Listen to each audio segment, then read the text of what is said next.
I pledge allegiance to the flag of the United States of America and to the republic for which it stands, one nation, under God, indivisible, with liberty and justice for all.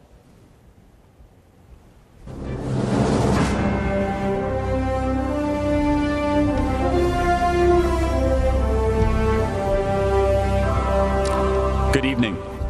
It is an honor to be with you tonight. My name is Charlie Kirk. I run the largest pro-American student organization in the country, Turning Point USA, fighting for the future of our republic. Speaking to you in my personal capacity tonight as a 26-year-old, I see the angst of young people as well as the challenges facing new parents. I am here tonight to tell you, to warn you, that this election is a decision between preserving America as we know it and eliminating everything that we love. For decades, ruling class leaders in both parties sold out our future to China, to faceless corporations, and to self-serving lobbyists. They did it to preserve their own power and enrich themselves, all while rigging the system to hold down the good, decent middle-class patriots striving to build a family and pursue a decent life. All of this changed dramatically in 2015 when a billionaire named Donald Trump put his own life of luxury on the line. From that moment he came down that famous escalator, he started a movement to reclaim our government from the rotten cartel of insiders that have been destroying our country.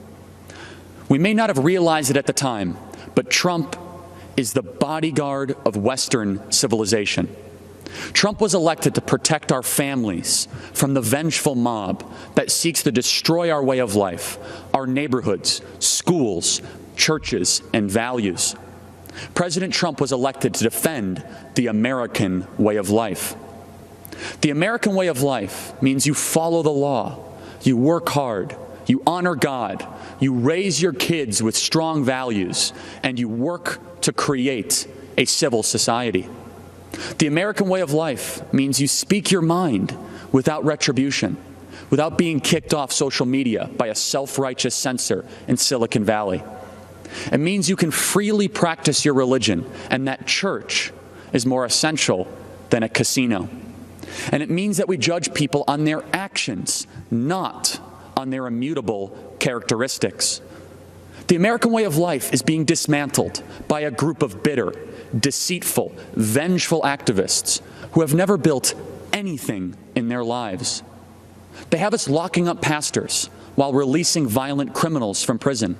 We are kicking doctors off of social media, yet promoting Chinese state-funded propaganda on major tech platforms. This election is the most critical since 1860, when a man named Lincoln was elected to preserve the Union from disintegration. This election is not just the most important of our lifetime, it is the most important since the preservation of the Republic in 1865. By re-electing Trump, we will ensure that our kids are raised to love our country and respect its founding fathers, not taught to hate or be ashamed of them. We will build monuments to heroes, not burn down our cities. We will be a country that rises to higher heights, that dreams big, thinks big, and achieves the impossible. A country that values our remarkable journey, the complexities of our past, but clearly communicates to the next generation that we have to be grateful, not angry, that we live in the United States. We will be a country that makes it easier to have many children, live quiet and peaceable lives, and worship your God without a tyrant getting in the way. We will be a country that has its best 100 years ahead. We will build a future where America remains the greatest country ever to exist in the history of the world. All of that is within our grasp if we secure 4 more years for the defender of Western civilization, our champion, my friend, the 45th President of the United States, President Donald J. Trump.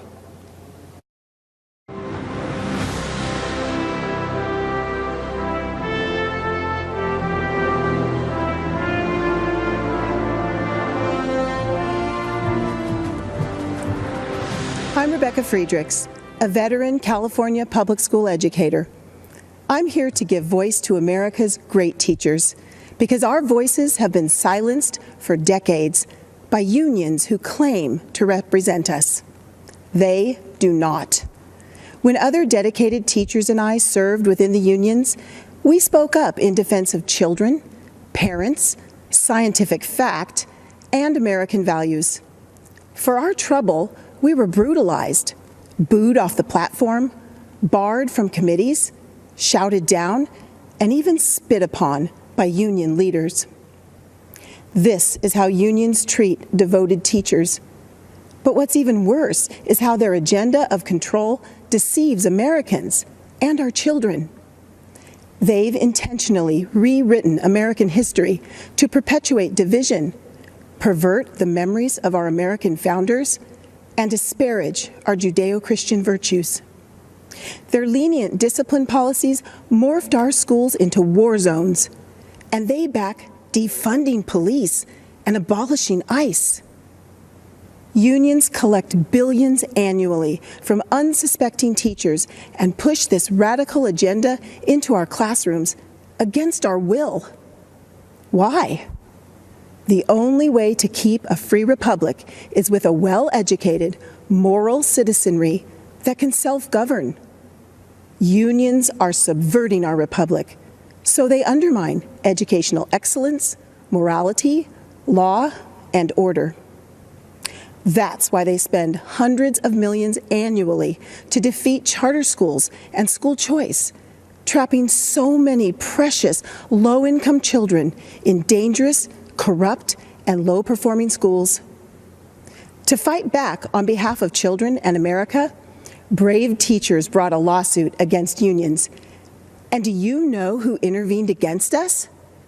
The Obama-Biden administration and California Attorney General Kamala Harris. Morality, law, they argued against order. That's why they spend hundreds of millions annually to defeat charter schools and school choice, trapping so many precious low-income children in dangerous, corrupt, and low-performing schools, just like President Trump. To fight back on behalf of children, breaking the union's grip on our schools. That's why unions have tried to destroy him since the day he was elected. But President Trump isn't afraid to fight for what's right. He won't back down. His courage gives great teachers renewed hope. He's even proposed education freedom scholarships to return control to parents, protect religious liberties, and empower kids to escape dangerous, low-performing schools. The Republican platform supports educational freedom. The Democrat Party does not.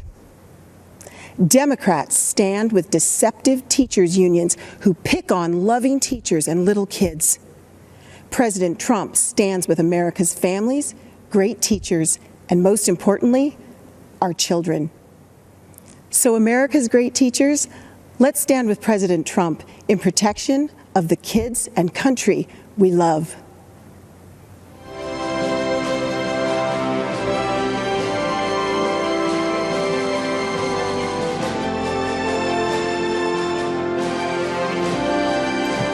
I am so grateful to speak with you today. My name is Tanya Weinrice. I am from Montana, where I live with my husband, my hero, a Marine and retired police officer. My husband and I own Mountain Mud Espresso. We are not some multinational corporation.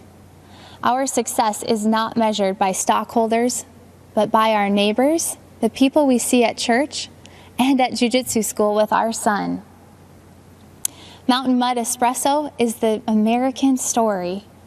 A story not just for entrepreneurs, but for millions of hardworking men and women who are building their American dream every day. A few months ago, like so many businesses, we got the crushing news a large event we were serving was canceled because of the virus. Our business was on the brink, threatened to be shut down from losses that were not our fault. I was scared. I thought of our 50 employees, the Mountain Mud family, and when I thought of their jobs, I thought of their rent being due, their kids, and I felt personally responsible. I'm not too proud to admit that I fell on my knees and prayed, "Lord, what do I do?" His words rang clear, "Keep on working, it will be okay." I had faith And let me tell you, you have to have faith when your husband is a Marine and a police officer who was shot at on the job. And when you run a business, a little faith goes a long way. Faith in Jesus and faith in America. But I'm worried we have a generation of Americans who have been told that the American dream doesn't exist. That's a lie. I know, because I live that dream. It's why I feel so strongly that we need a president who believes in the American dream like President Donald Trump, now more than ever. I am so thankful that my prayers for help were answered. My company was one of the first to receive a PPP loan, and praise God, it has been a lifesaver. Not only were we able to keep every single employee, but we've been hiring weekly ever since. I feel for local businesses across America who are under assault from shutdowns, from riots, and now facing the terrifying prospect of Joe Biden coming after everything we've built. I am so grateful we have leaders like President Trump standing up for local businesses like mine. Thank you, President Trump. It is exciting to be part of the great American comeback story.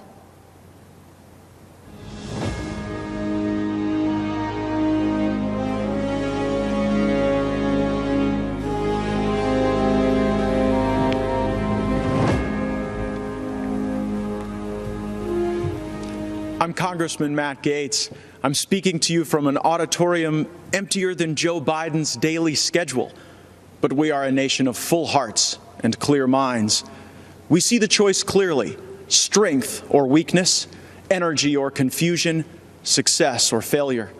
President Trump is the first president since Reagan not to start a new war. Biden has foolishly cheerled decades of war without winning, without end. President Trump knows we are strongest when we fight hardest, not in distant deserts, but for our fellow Americans. We must fight to save America now, or we may lose her forever. Joe Biden might not even notice. Settle for Biden. That's the hashtag promoted by AOC and the socialists. The Woketopians will settle for Biden because they will make him an extra in a movie written, produced, and directed by others. It's a horror film, really. They'll disarm you, empty the prisons, lock you in your home, and invite MS-13 to live next door. And the police aren't coming when you call. In Democrat-run cities, they're already being defunded, disbanded. Blaming our best and allowing society's worst, that's the story they write in Hollywood. That's if the lights even stay on in California anymore. A state that cannot keep power running for its own people should not send its junior senator to be vice president. They used to write only in fiction, but nightmares are becoming real. Cops killed, children shot. At the Democrat convention, they say, if you vote against Trump, it will all stop. Appeasement is never a winning strategy. No, we won't settle for violence in our neighborhoods or at our border. We won't settle for decades of bad decisions by basement-dwelling Joe Biden. We settle a continent. We know that the frontier, the horizon, even the stars belong to us. Donald Trump, like all builders, is a visionary. That which is built in the mind is even more powerful than the brick and mortar that holds it together. First comes the mind, then the making. First comes the vision, then the work. Washington, Lincoln, and Jefferson are immortal precisely because of the pull they have on our imagination.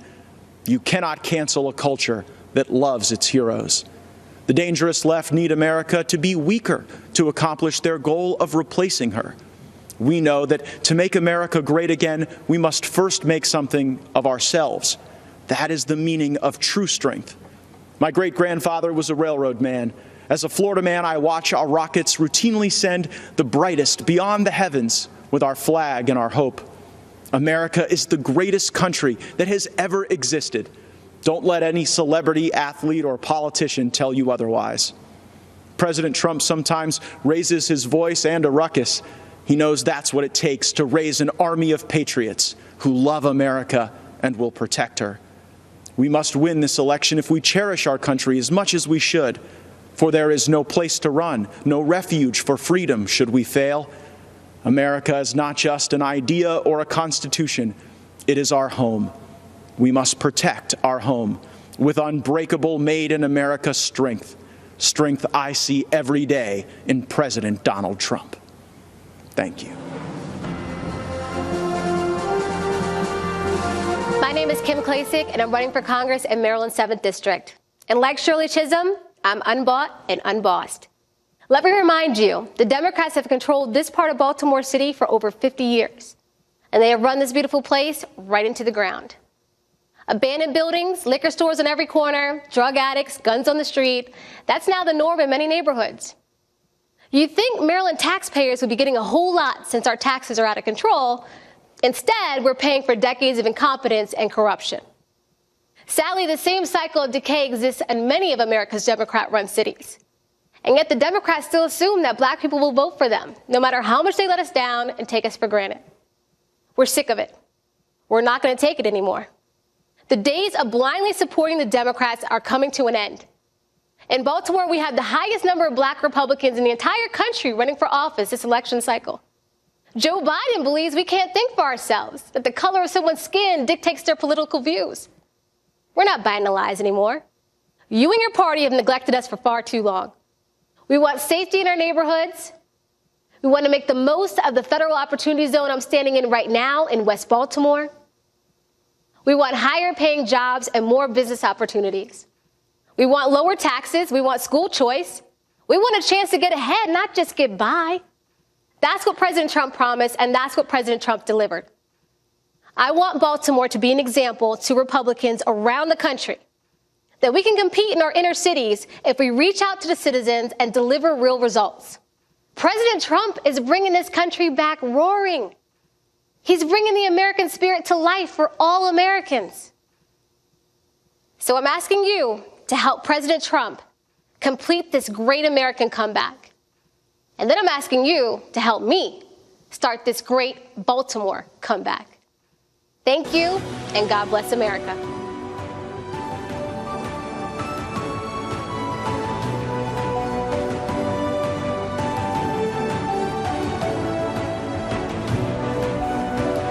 Good evening. I'm Ronna McDaniel, chairwoman of the Republican National Committee, and on behalf of everyone in our party and President Trump, thank you for tuning in as we kick off this historic convention. As we speak to you tonight, we send our thoughts and prayers to those facing terrible fires in California, recovering from storms in Iowa, and preparing for hurricanes in Louisiana and the Gulf Coast. Democrats started their convention last week with Eva Longoria, a famous Hollywood actress who played a housewife on TV. Well, I'm actually a real housewife and a mom from Michigan with 2 wonderful kids in public school who happens to be the only the second woman in 164 years to run the Republican Party. And unlike Joe Biden, President Trump didn't choose me because I'm a woman. He chose me because I was the best person for the job. 4 years ago, President Trump started a movement unlike any other. And over the next 4 days, we will hear from a few of the millions of hardworking, everyday Americans who have benefited from his leadership. If you watched the DNC last week, you probably noticed that Democrats spent a lot of time talking about how much they despise our president. But we heard very little about their actual policies. Policies that would have been unthinkable a decade ago. Policies like banning fossil fuels, eliminating private health insurance, taxpayer-funded health care for people who come here illegally, and defunding the police. Their argument for Joe Biden boiled down to the fact that they think he's a nice guy. Well, let me tell you, raising taxes on 82% of Americans is not nice. Eliminating 10 million good-paying oil and gas jobs is not nice. Policies that force jobs to flee our country or allow abortion up until the point of birth are not nice. The truth is, there's only one person who has empathized with everyday Americans and actually been fighting for them over the past 4 years, and that is President Donald Trump. In the nearly 4 years I've worked on behalf of President Trump, I've seen up close a man who has a deep love for family, a man who has reverence for the office of the presidency, a man with an incredible respect for law enforcement and our military. I've seen private moments where he comforts Americans in times of pain and sadness. Now, everyone knows he can be tough. He's tough when he takes on China, tough when he works to fix our unfair trade deals, tough when he fights to secure our borders. President Trump is always going to be tough when he is fighting for the American people, because nice guys like Joe cared more about countries like China and Iran than the United States of America. Tonight begins a new chapter in the great American story, a story that has inspired the world for generations.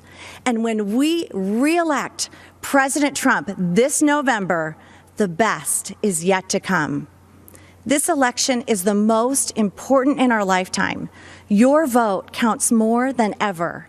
If you want to check your voting status, secure your ballot, or register to vote, text VOTE to 88022. Earlier today, President Trump and Vice President Pence came to North Carolina to thank our delegates for unanimously renominating them to a second term. Our official roll call and the business of our Republican convention was conducted today in Charlotte. We have created a short video to symbolize the excitement for President Trump across all 50 states and territories. Thank you for watching. God bless you, and God bless the United States of America.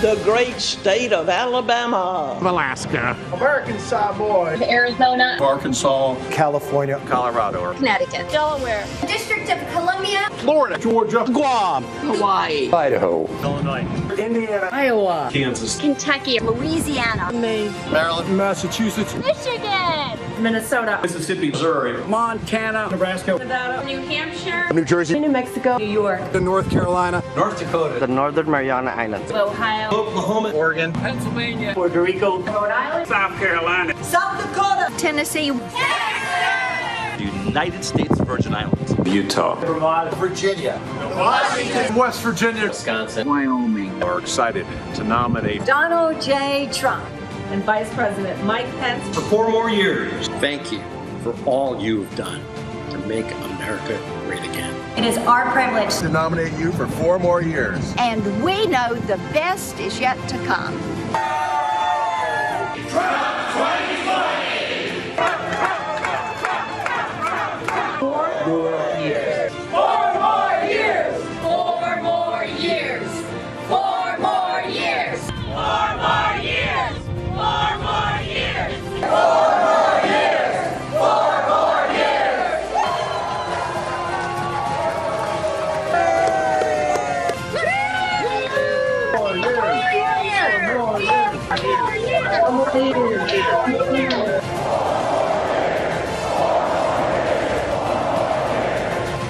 We will make America great again. And ladies and gentlemen of this country, the best is yet to come.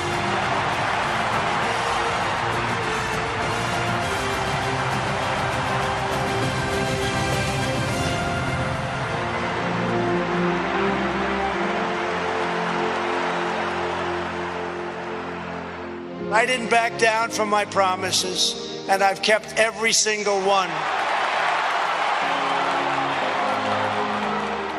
This current administration had made hope possible. We want this nation to continue to be the beacon of hope for the world. How many people said they're going to leave America if Donald Trump was elected? They're all still here, and they're not going anywhere because we are in the land of the free. We will never, ever sign bad trade deals. America first again. America first. America's great USMCA trade bill. This is a big win for the United States of America. This is a great trade deal. We are going to lift the restrictions on the production of American energy. We will create millions of more jobs. Hope to me is the belief in a better tomorrow and creating a better future for our children. When I look in the eyes of my grandchildren, I want them to know that their papa was not silent. We will rescue kids from failing schools by helping their parents send them to a safe school of their choice. We will completely rebuild our depleted military. The countries that we are protecting at a massive cost to us will be asked to pay their fair share. We will take care of our great veterans like they have never been taken care of before. This guy saved me. Yeah. He saved me. Thanks to him, I'm here. To me, he's giving people hope, what he's doing for the poor people, what he's doing for everybody. We are going to appoint justices of the United States Supreme Court who will uphold our laws and our Constitution. Why supporting law enforcement is so important for keeping America great. As long as I'm president, I will never defund your police, that I promise you. It's time to deliver a victory for the American people. We are going to start winning again. It's called Promises Made, Promises Kept.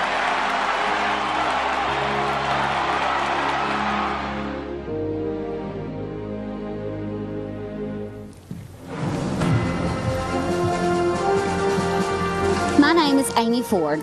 I've been a registered nurse for 17 years.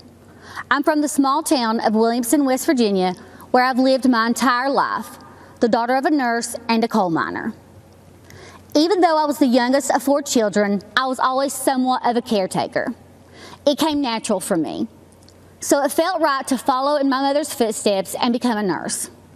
And this March, when COVID-19 sent our country into crisis, I knew I had to help any way that I could. I deployed to New York in April and then to San Antonio, Texas, working as a COVID relief nurse in both states. As I contended with the challenges of treating our patients who had their worlds turned upside down, I noticed a positive change in our healthcare system. President Trump recognized the threat this virus presented for all Americans early on and made rapid policy changes. And as a result, telehealth services are now accessible to more than 71 million Americans, including 35 million children. Prior to COVID, telehealth was not covered or reimbursed under Medicare, Medicaid, or CHIP. This left our most vulnerable populations with no other choice but to have an in-person office visit with their physicians, increasing their risk of exposure to COVID-19 exponentially. The expansion of telehealth services has also resulted in the integration of video visits between patients and their families, allowing loved ones to have contact and visualization, as well as a better understanding of care. Telehealth has been essential during this pandemic. I don't want the media taking my personal story and twisting it, so let me be clear. As a healthcare professional, I can tell you without hesitation, Donald Trump's quick action and leadership saved thousands of lives during COVID-19. And the benefits of that response extend far beyond coronavirus. Telehealth will continue to aid many that are just unable to find transportation or a way to the doctor for regular checkups. This is especially true in rural America. I live in a town of about 2,000 people. We do not have buses, trains, trolleys, or Ubers available to us. In addition, the unavailability of services can also hinder treatment for many. So increased access to telehealth for millions of Americans has truly been life-saving, and we have President Trump to thank. From the very beginning, Democrats, the media, and the World Health Organization got coronavirus wrong. The World Health Organization said Authorities have found no clear evidence of human-to-human transmission. Overall, most people should not be terribly concerned about it. Everything is fine here. We do want to say to people, come to Chinatown. Here we are. Come join us. We don't even think it's going to be as bad as it was in other countries. Go about your lives, go about your business. One leader took decisive action to save lives.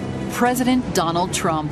Banning travel from China and coronavirus epicenters. Biden charged xenophobia. But President Trump was right, signing the CARES Act, providing immediate relief to American families, workers, and businesses, declaring a national emergency, tapping into $42 billion in existing emergency funding, quickly getting crucial personal protective equipment to the states, signing the Families First Coronavirus Response Act, ensuring that American families and businesses impacted by the virus receive the strong support they need, launching Operation Warp Speed to fast-track a vaccine in record time.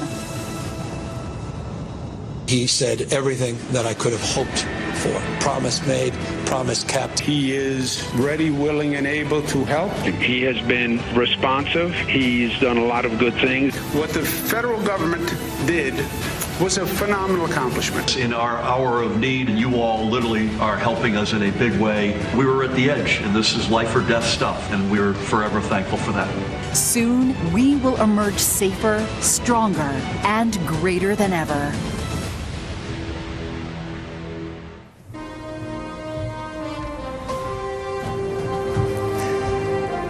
I am Dr. G.E. Golly, an oral and maxillofacial surgeon and chancellor of a large academic medical and research center in Louisiana. I feel uniquely positioned to share how President Trump's decisive leadership led to a rapid and efficient response to the coronavirus pandemic. I know this as a health professional and as someone who has recovered from COVID himself. The COVID-19 pandemic exploded into our great nation with an intensity unparalleled in history. But our medical investigation and drug development systems were not designed for a pandemic. The devastating effects of the coronavirus demanded immediate changes at the regulatory level. A prompt response led by President Trump cleared away the red tape that usually makes drug approvals a long and drawn-out process. By harnessing the resources of the federal government and the private sector, President Trump's Operation Warp Speed is accelerating the testing, supply, development, and distribution of therapeutics, diagnostics, and very shortly, effective vaccines to counter COVID-19.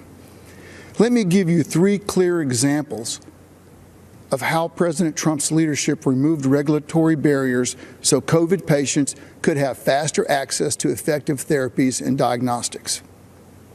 First, on February 26, 2 phase 3 clinical trials studying remdesivir were initiated. Just 2 months later, the FDA approved remdesivir for emergency use to treat COVID-19. Normally, this is a 3 to 5 year process. The amazing speed with which this happened in a safe but efficient manner is unheard of. Second, the FDA granted expanded access to COVID-19 convalescent plasma.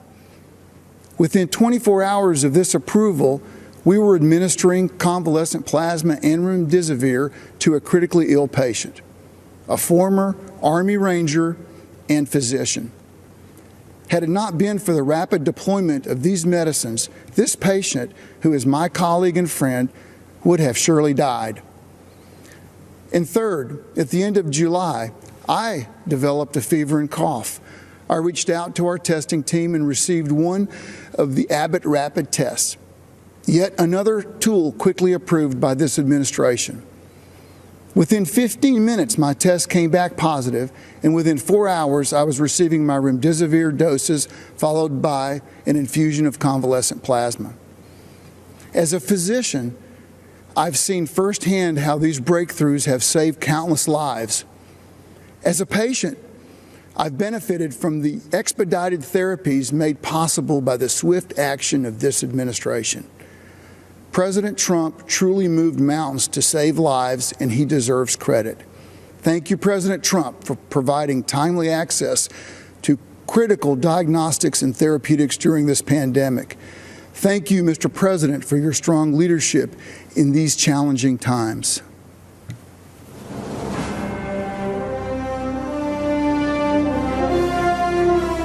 When the China virus invaded our country, we launched the greatest mobilization of American society since World War II. Patriots of every race, color, and creed rallied together to defeat the invisible enemy and save the lives of their fellow citizens.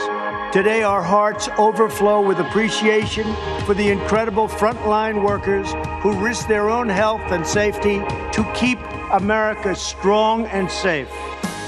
When crisis came, millions of everyday Americans rose to the challenge. In their actions, we see true greatness of the American character. We always find a way to victory. History will remember and celebrate the heroes of 2020 for as long as our great American flag waves over the land that we love. To every frontline worker, I offer the salute of a nation that is forever in your debt. Thank you, God bless you, and God bless America.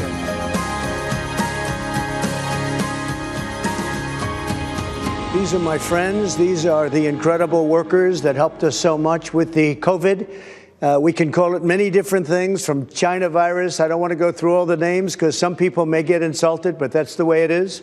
These are great, great people, doctors, nurses, firemen, policemen. We want to thank you all. You have been incredible, and we want to thank you and all of the millions of people that you represent. Thank you all very much. Great job. Thank you. Thank you all very much. So tell me a little about your stories. How about we'll start with you? I'm a postal worker, delivered to the senior community during COVID-19. Good. And we're taking good care of our postal workers. Absolutely. That I can tell you. Believe me, we're not getting rid of our postal workers. You know, they'd like to sort of put that out there. If anyone does, it's the Democrats, not the Republicans. I want to thank you very much and thank everybody in that whole beautiful post office system. We appreciate it. Thank you. How about you? I'm a trucker. Good. Own a small business in Ohio. Great. Hauling steel mostly. You know, some of our customers actually made hospital beds with some Oh, wow. material. That's fantastic. Well, congratulations. I love the truckers. You know, they're on my side. Thank you. I think all of them, frankly. I think pretty much all of them. How about you? I'm a custodian at the post office as well. What do you do exactly? Clean up everybody's mess and everybody's germs and all that. Can I tell you, that world, that profession will never be out of business. You know Yeah, that, for right? sure. Thank you very much for being here. Thank you. And how about you?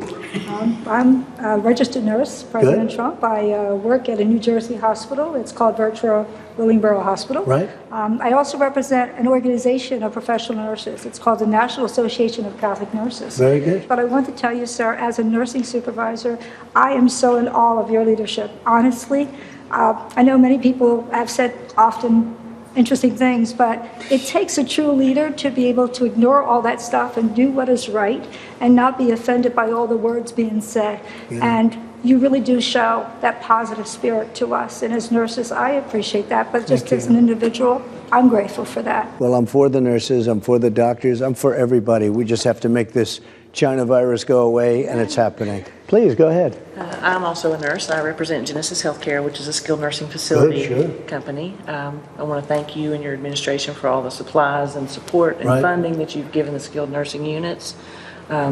Without that, we couldn't do as well as we have done. I spent some time in New Jersey. I live in West Virginia, went to New Jersey and did some work there. And we finally started to see things change and turn around. I appreciate what you said, because we have delivered billions of dollars of equipment that governors were supposed to give, and in many cases, they didn't get.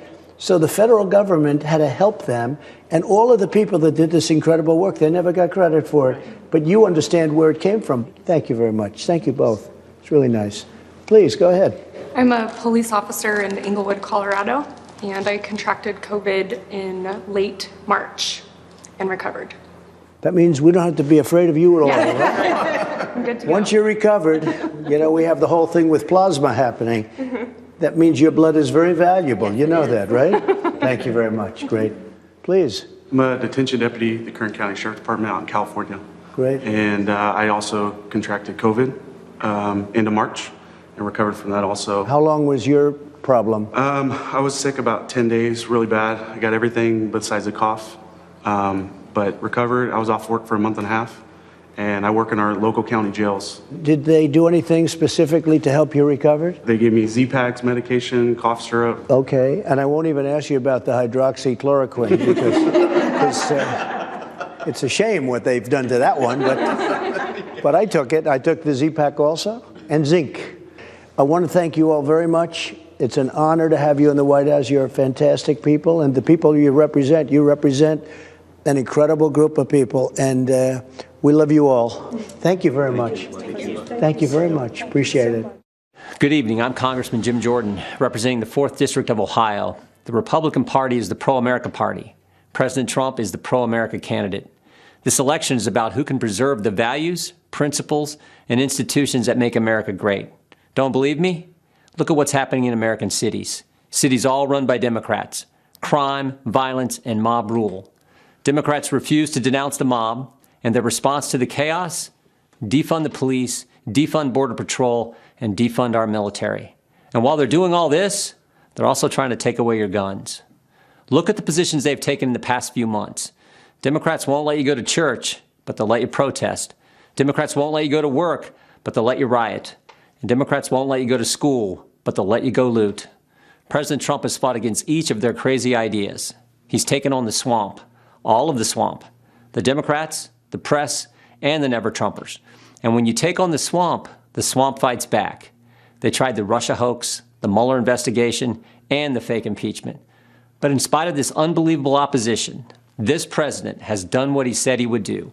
Taxes cut, regulations reduced, economy growing, lowest unemployment in 50 years, out of the Iran deal, embassy in Jerusalem, hostages home from North Korea, a new USMCA agreement, and of course he's building the wall and rebuilding our economy as we speak.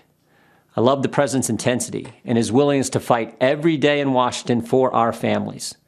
But what I also appreciate about the president is something most Americans never get to see, how much he truly cares about people. Our family has seen it. 2 years ago, our nephew Eli was killed in a car accident.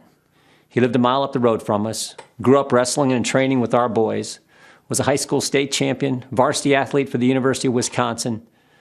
It was a Saturday morning, 3 days after the accident. I walked to the car to head up to Eli's parents' home when the president called. We talked about a few issues, and then he asked how the family was doing. I said, "They're doing okay, Mr. President, but it's tough." The president said, "Yeah, losing a loved one is always difficult, and it's really tough when they're so young." I then said, "Mr. President, I'm actually walking into their house right now. Obviously, they don't know that I'm talking to you, but if you'd be willing to say hello to Eli's dad, you'd make a terrible day a little less terrible." "What's his name?" the president asked. I walked through the door and said, "Todd, the president wants to talk to you." For the next 5 minutes, family and friends sat in complete silence as the president of the United States took time to talk to a dad who was hurting. That's the president I've gotten to know the last 4 years. The president who shared private moments like this with soldiers, victims of violent crime, and people who've had businesses destroyed by the mob. That's the individual who's made America great again, and who knows America's best days are still in front of us. And that's why I'm busting my tail to help him get reelected. I'm asking you to do the same. Thank you, and God bless our country. I'm not an actor, a singer, or a politician. I'm Herschel Walker. Most of you know me as a football player, but I'm also a father, a man of faith, and a very good judge of character. I've known Donald Trump for 37 years, and I don't mean just casual ran into him from time to time. I'm talking about a deep personal friendship. I watched him as an owner of a professional football team. Right after he bought the team, he set out to learn. He learned about the history of the team, the players, the coaches, every detail. Then he used what he learned to make the team better. I watched him in the boardroom. He can be in the middle of a big meeting, but if one of the kids was on the phone, he dropped everything to take the call. He taught me that the family should be your top priority. I watched him treat janitors, security guards, and waiters the same way he would treat a VIP. He made them feel special because he knew they were. He understands that they are the people who make this country run. They clean, they cook, they build, they drive, they deliver. He told me, "Herschel, make an effort to get to know people. Remember their names. That stuck with me. One time, I planned to take his kids to Disney World with my family. At the last minute, Donald said he'd like to join us. So there he was, in a business suit, on It's a Small World ride. That was something to see. It just shows you what a caring, loving father he is. It hurt my soul to hear the terrible names that people call Donald. The worst one is racist. I take it as a personal insult that people would think I've had a 37-year friendship with a racist. People who think that don't know what they're talking about. Growing up in the Deep South, I've seen racism up close. I know what it is, and it isn't Donald Trump. Just because someone loves and respects the flag, our national anthem, and our country, doesn't mean they don't care about social justice. I care about all those things. So does Donald Trump. He shows how much he cares about social justice in the black community through his actions. And his action speaks louder than stickers or slogans on a jersey. He keeps right on fighting to improve the lives of black Americans and all Americans. He works night and day. He never stops. He leaves nothing on the field. Some people don't like his style, the way he knocks down obstacles that get in the way of his goals. People on the opposing team didn't like when I ran over them either. But that's how you get the job done. I pray every night that God gives him more time. Give him 4 more years. He has accomplished so much almost all by himself on a constant attack. But there's still more work to be done. If you love America and want to make it better, Donald Trump is your president. He's my president, and I'm blessed to call him friend. Good evening. I'm Natalie Harp, a formerly forgotten American from California. In the classic Jimmy Stewart film, It's a Wonderful Life, George Bailey is given a great gift, the chance to see what the world would be like without him. Tonight, Mr. President, we'd like to give you that same gift. Because without you, we'd all be living in Pottersville, sold out to a crooked Mr., or I should say, a crooked Mrs. Potter, with no hope of escape except death itself. I should know, because I wouldn't be alive today if it wasn't for you. About 5 years ago, I was the victim of a notoriously deadly medical error. I survived, but only to be diagnosed with a rare and terminal bone cancer. You know, the Democrats love to talk about healthcare being a human right. But a right to what? Well, I'll tell you. To them, it's a right to marijuana, opioids, and the right to die with dignity, a politically correct way of saying assisted suicide. I was told I was a burden to my family and to my country, and that by choosing to die early, I'd actually be saving the lives of others by preserving resources for them, rather than wasting them on a lost cause like myself. And when I failed the chemotherapies that were on the market, no one wanted me in their clinical trials. I'd make them look bad. They didn't give me the right to try experimental treatments, Mr. President. You did. And without you, I'd have died waiting for them to be approved. Now with the coronavirus, everyone knows what that feels like to be waiting for a cure. But we've only been waiting a few months. Just imagine what 2020 would have looked like, fighting for your life, without Donald Trump fighting for it too. In January, there would have been no China travel ban. Millions would have died. Millions more would have been infected, for there'd be no record levels of testing, no right to try treatments, no fast track for a vaccine, nor Operation Warp Speed ready to deliver it. And without Donald Trump as our patient advocate for the past 4 years, well, the opioid epidemic would have stolen even more lives from even more families. Kidney patients would have no future except dying on wait lists, for there'd be no initiative to increase donations. There'd still be no accountability at the VA, and our brave veterans would still be suffering long wait times with no choice nor access to faster care. Insulin and other drug prices would have continued to rise, while a record number of generic drugs would still be stuck in the pipeline. There'd be no price transparency. We wouldn't have health plans up to 60% cheaper than Obamacare, and we'd still be stuck with that infamous individual mandate. And God forbid what the next 4 years would look like.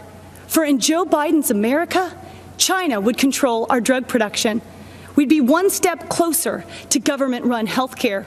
We wouldn't just be unable to keep our doctors, we'd be lucky if we could see any doctor. And even then, some of us would be denied care.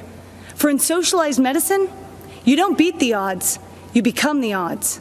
And I would lose my right to try, just like Charlie Gard, that terminally ill British baby whose government-run healthcare system decided it was too expensive and too cruel to keep him alive. You see, Mr. President, you've done so much more than your promises made and promises kept. For numbers only tell part of the story. We are the rest of it. Facts with faces of Americans who would still be forgotten if you and our favorite First Lady hadn't given up your own wonderful life so we could have the chance at one. George Bailey's father was right. All you can take with you is that which you've given away. And Mr. President, that makes you the richest man in the world, for you have used your strength to make America strong again. Sacrificed the life you built to make America proud again. And you risked everything to make America safe again. It's a wonderful life. You made America great again. And on November 3rd, we are going to keep America great.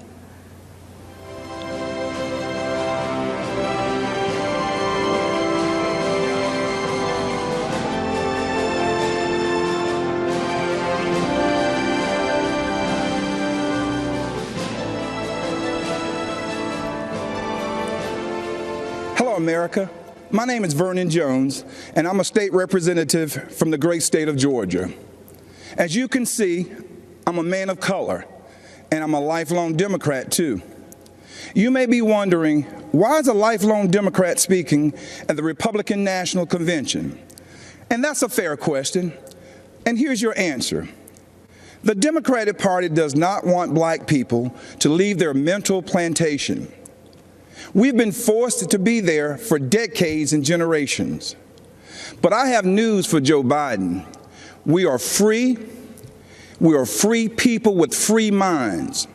And I'm part of a large and growing segment of the black community who are independent thinkers, and we believe that Donald Trump is the president that America needs to lead us forward. This is no time for sleeping in the basement. Joe Biden has had 47 years to produce results, but he's been all talk and no action, just like so many of the Democrats who've been making promises to the black voters for decades. We've been their captive audience. When President Trump sought to earn the black vote, the Democratic Party leaders went crazy.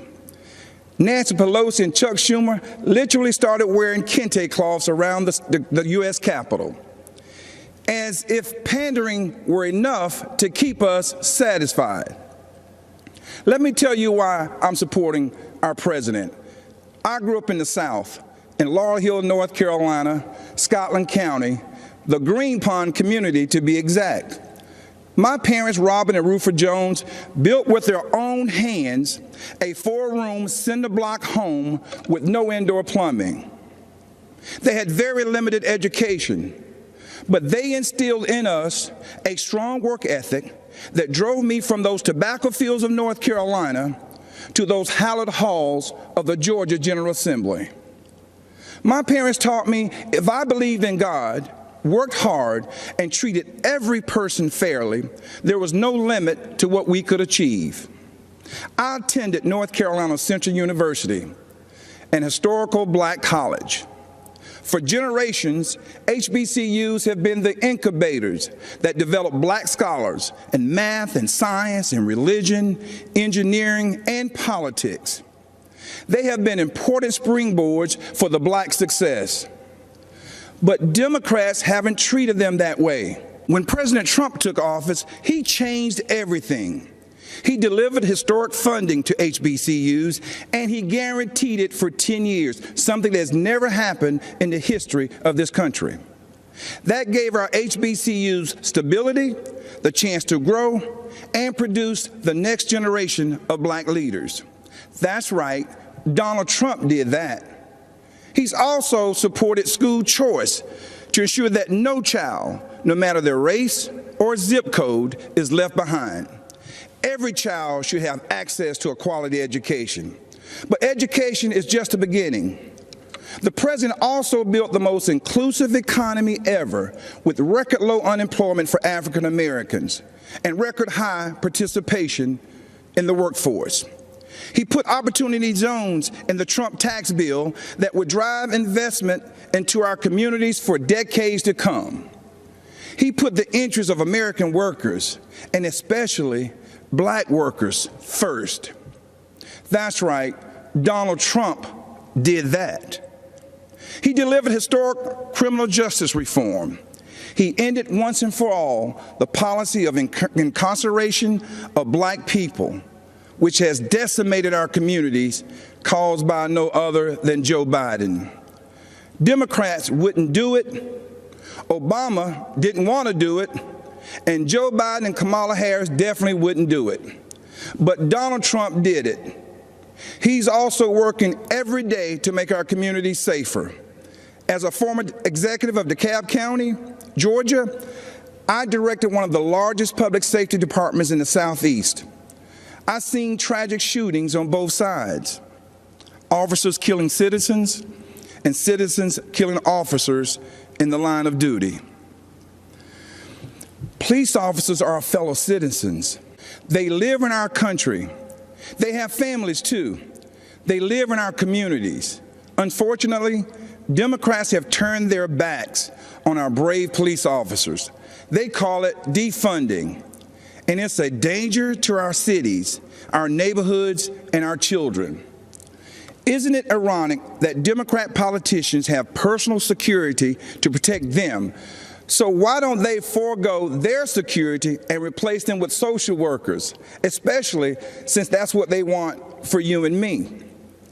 Our police need more funding, not less, for frequent psychological examinations, for non-lethal remote restraint technology, and for more de-escalation and use of force training.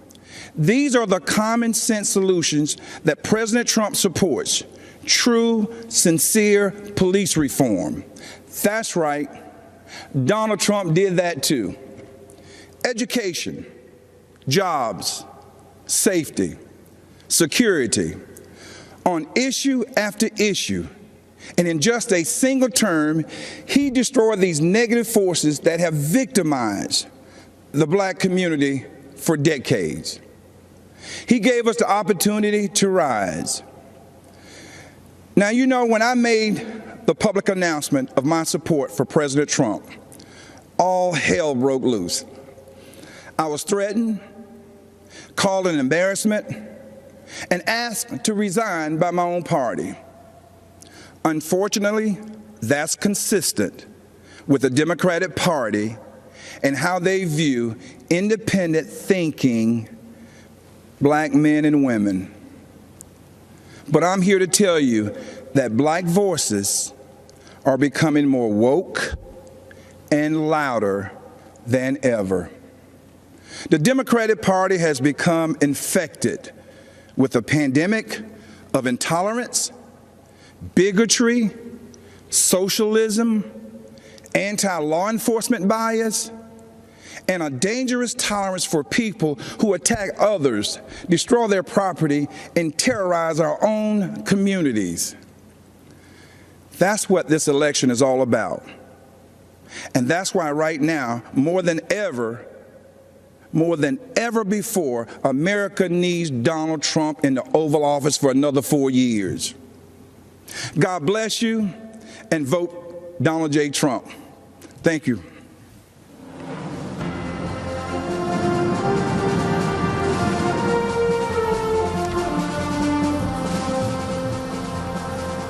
In 2018, a gunman walked into Marjorie Stoneman Douglas High School in Parkland, Florida, and changed my life forever. My name is Andrew Pollack. His name isn't worth saying. One of the seniors walking in the hallways that day was my beautiful daughter, Meadow. She was just months away from graduating and beginning a new life. We were so proud of the woman she had become. But in the hallway on that third floor, the gunman saw Meadow and shot her down the hallway, hitting her 4 times. After she was shot and on the floor, she crawled over to another student, a freshman girl, to protect her. She draped her body over her, and then the scumbag gunman shot my daughter at point-blank range 5 more times, killing Meadow and the girl she was shielding. She had a whole life ahead of her, and in that life, she could have done anything and been anything. So many moments that I waited so long for were taken from me. I didn't get to drop her off at college. I didn't get to walk her down the aisle. But every moment was taken from her, and for what? I never wanted this to become a political spectacle, but it did. I never wanted to meet the president like this, but I did. I was invited to the White House. The truth is, I had just buried my daughter that week. I really wasn't interested in public events like a tour or a photo op. I was interested in answers and solutions. So if the president wanted to meet me personally, I said I'd go. They said, of course, that was his plan. At the White House, my family and I sat with the president in the Oval Office and told him about Meadow. I told him what we knew. I told him that his administration needed to take a closer look at what went wrong and why. And I got to see who President Trump really is. He's a good man and a great listener, and he cuts through the BS. Then the president did what he said he would do. He took action. He formed a school safety commission that issued dozens of recommendations to make schools safer. But I'll bet you never heard about that. Instead, the media turned my daughter's murder into a coordinated attack on President Trump, Republicans, and our Second Amendment. In fact, when President Trump asked me and other parents of children that were murdered in school shootings to join him as he announced the commission's findings, the media's first question wasn't about protecting kids. Shockingly, they asked about the government shutdown. President Trump turned to me appalled and said, "Andy, can you believe these people? We're trying to talk about school safety, and this is what they do." But I could believe it. After my daughter's murder, the media didn't seem interested in the facts, so I found them myself. I learned that gun control laws didn't fail my daughter.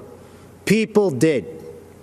The gunman had threatened to kill his classmates before. He had threatened to rape them. He had threatened to shoot up the school. Every red flag you could imagine. But the school didn't just miss these red flags. They knowingly ignored them. Far-left Democrats in our school district made this shooting possible because they implemented something they called restorative justice. This policy, which really just blames teachers for students' failures, puts kids and teachers at risk and makes shootings more likely. But it was billed as a pioneering approach to discipline and safety.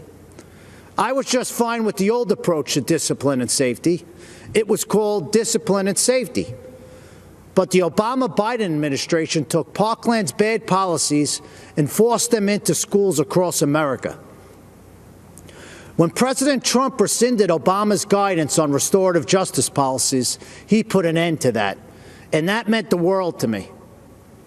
It's hard to tell how much Mr. Biden understands about what happened at Parkland.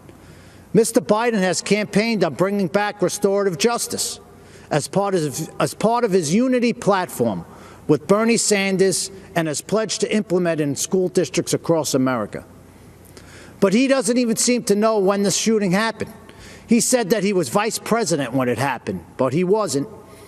Mr. Biden may not know when my daughter was murdered, but I do. February 14, 2018.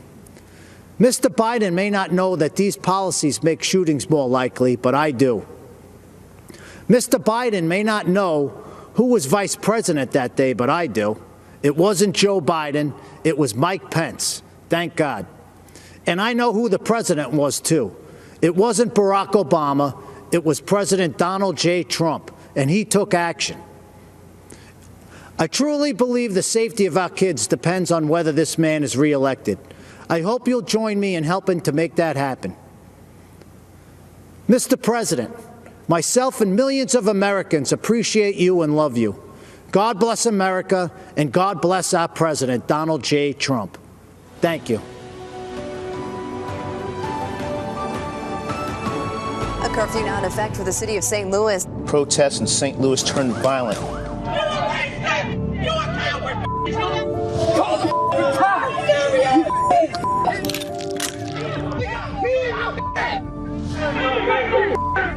Mark McCloskey says he and his family have been threatened with violence. Under Missouri law, you have a right to defend your home and the lives of your family. A search warrant has been executed at the home of Mark and Patricia McCloskey. The husband and wife attorneys charged with pointing guns at protesters. They were simply trying to protect their home. Good evening, America. We are Mark and Patty McCloskey. We're speaking to you tonight from St. Louis, Missouri, where just weeks ago you may have seen us defending our home as a mob of protesters descended on our neighborhood. America is such a great country that not only do you have the right to own a gun and use it to defend yourself, but thousands of Americans will offer you free advice on how to use it. At least that's what we experienced. What you saw happen to us could just as easily happen to any of you who are watching from quiet neighborhoods around our country. And that's what we want to speak to you about tonight. That's exactly right. Whether it's the defunding of police, ending cash bail so criminals can be released back out on the streets the same day to riot again, or encouraging anarchy and chaos on our streets, it seems as if the Democrats no longer view the government's job as protecting honest citizens from criminals, but rather protecting criminals from honest citizens. Not a single person in the out-of-control mob you saw at our house was charged with a crime. But you know who was? We were. They've actually charged us with felonies for daring to defend our home. On top of that, consider this. The Marxist liberal activist leading the mob to our neighborhood stood outside our home with a bullhorn screaming, "You can't stop the revolution." Just weeks later, that same Marxist activist won the Democrat nomination to hold a seat in the U.S. House of Representatives. In the city of St. Louis, that's the same as winning the general election. That Marxist revolutionary is now going to be the Congresswoman from the 1st District of Missouri. These radicals are not content with marching in the streets. They want to walk the halls of Congress. They want to take over. They want power. This is Joe Biden's party. These are the people who will be in charge of your future and the future of your children. They're not satisfied with spreading the chaos and violence into our communities. They want to abolish the suburbs altogether by ending single-family home zoning. This forced rezoning would bring crime, lawlessness, and low-quality apartments into now thriving suburban neighborhoods. President Trump smartly ended this government overreach, but Joe Biden wants to bring it back. These are the policies that are coming to a neighborhood near you. So make no mistake, no matter where you live, your family will not be safe in the radical Democrats' America. At this moment in history, if you stand up for yourself and for the values our country was founded on, the mob, spurred on by their allies in the media, will try to destroy you. You've seen us on your TV screens and Twitter feeds. You know that we're not the kind of people who back down. Thankfully, neither is Donald Trump. President Trump will defend the God-given right of every American to protect their homes and their families. But more than that, Trump's vision for America is a country where you have an opportunity to work hard and build the life you dream of with a job you love, with your children being educated in great schools, in a community where your family can play in the backyard without fear, worship in a church without shame, and express your beliefs without retribution. Trump brought us the greatest economy our country had ever seen. The Democrats have brought us nothing but destruction. When we don't have basic safety and security in our communities, we'll never be free to build a brighter future for ourselves, for our children, or for our country. That's what's at stake in this election, and that's why we must re-elect Donald Trump. God bless you. God bless the president. And God bless these United States.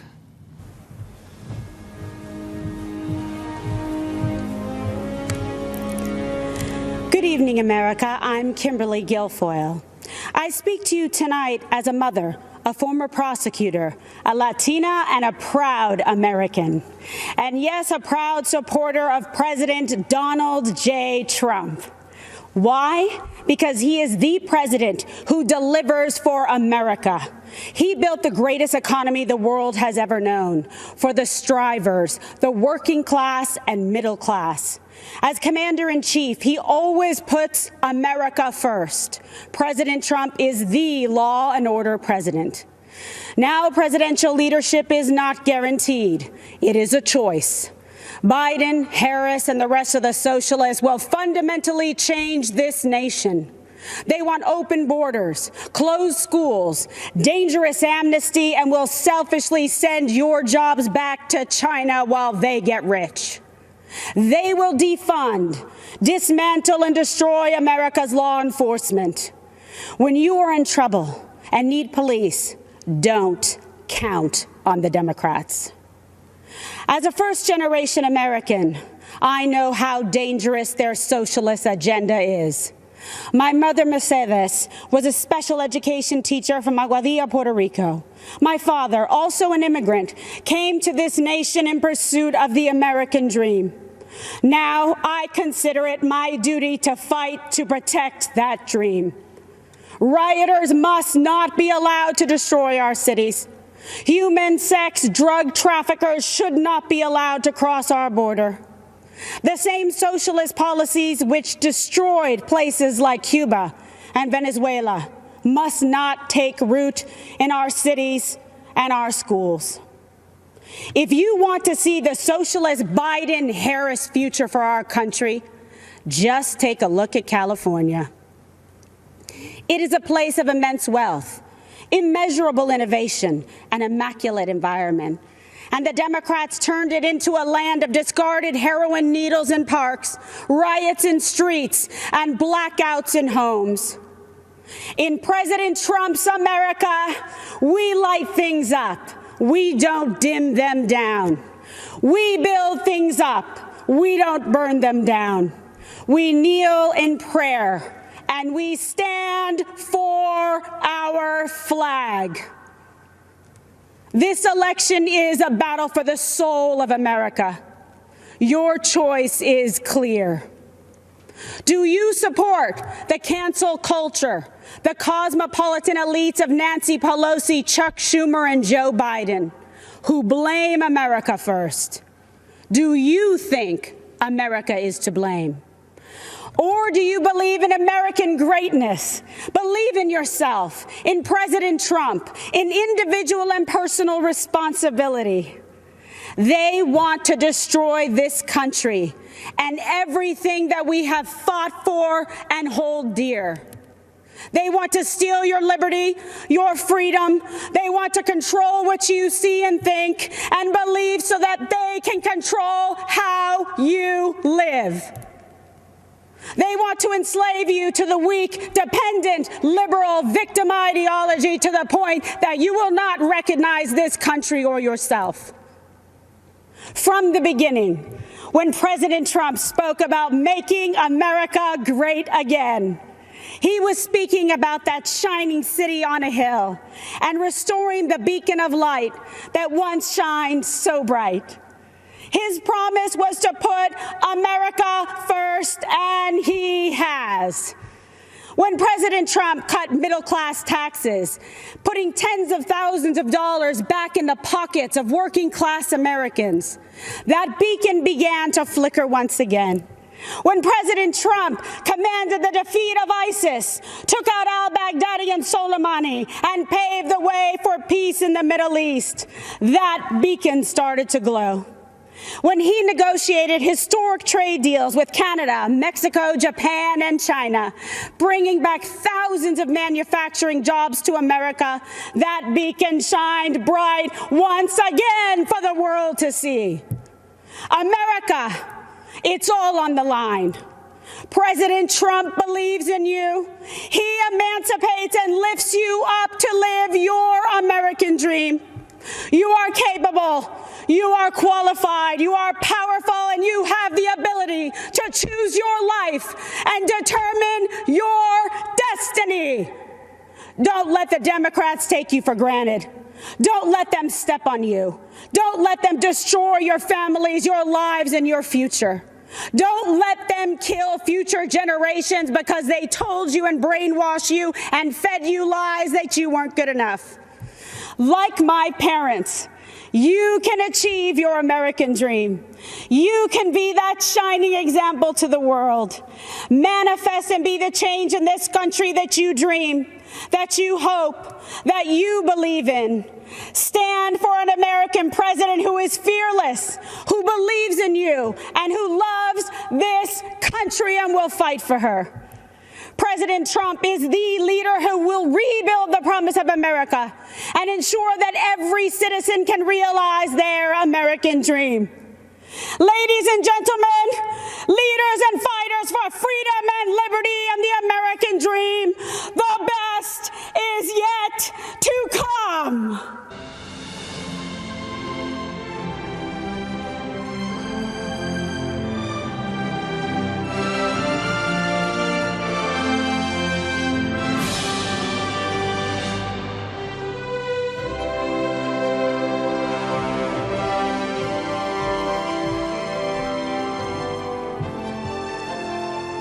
I'm Congressman Steve Scalise. We're facing some tough challenges in America. This isn't the first time we've been here. I've worked closely with Donald Trump over the last few years, and if there's one constant theme to how he approaches problems, it's how much he cares about the hardworking people that Washington left behind. I've seen this firsthand. After I was shot on a baseball field by a leftist gunman, first responders rushed me to a hospital where I battled for my life. That same night, Donald Trump came to the hospital along with First Lady Melania Trump. They consoled my wife, Jennifer. They were there for my family in my darkest hours. Donald Trump would call to check on me throughout the following weeks, just to see how I was doing. That's the kind of person he is. That's the side of Donald Trump that the media will never show you. Look, there's a lot at stake. This is an election between a party that wants to burn down the foundations of our country to the ground and a party that wants to rebuild and protect our great nation. The left wants to defund the police. This is personal to me. I wouldn't be here without the bravery and heroism of the men and women in law enforcement who saved my life. President Trump stands with those brave men and women. Joe Biden has embraced the left's insane mission to defund them. There won't be an America to leave to our children and grandchildren without those brave law enforcement officers and first responders. Joe Biden's made a career in Washington for 47 years, promising things he's never delivered. In just 3 short years, President Trump has delivered huge wins for American families. While Joe Biden made hollow promises when he chaired the Senate Judiciary Committee, Donald Trump took action and delivered criminal justice reform. Joe Biden claims to care about the working man, but millions of good manufacturing jobs were shipped overseas during the Obama-Biden years to countries like China. Donald Trump brought those jobs back. I've seen how deeply President Trump cares about rebuilding our evaporating middle class. President Trump pledged to give the forgotten men and women of America a real shot at the American dream. And again, he delivered. The lowest unemployment rate in over 50 years, women creating small businesses at record pace, wages rising, the fastest, by the way, for lowest income levels. What can Joe Biden say to that? What has Joe Biden done in his 47 years in Washington that can compare to that? President Trump has delivered for the hardworking people of this great nation. It's going to take that kind of bold leadership to get us out of this COVID crisis. After President Trump saved lives by shutting down flights from China and Europe, he's now focusing the full weight of the government on a revolutionary plan to cure this virus by cutting red tape and empowering scientists to create a vaccine. This is visionary leadership in action at a time when we can't afford another 47 years of hollow promises. America's been through tough times before. Who better to lead us out of these times than the president who already built the strongest economy our country has ever seen? Donald Trump did it before. Donald Trump will deliver for us again. God bless you, and God bless these United States of America.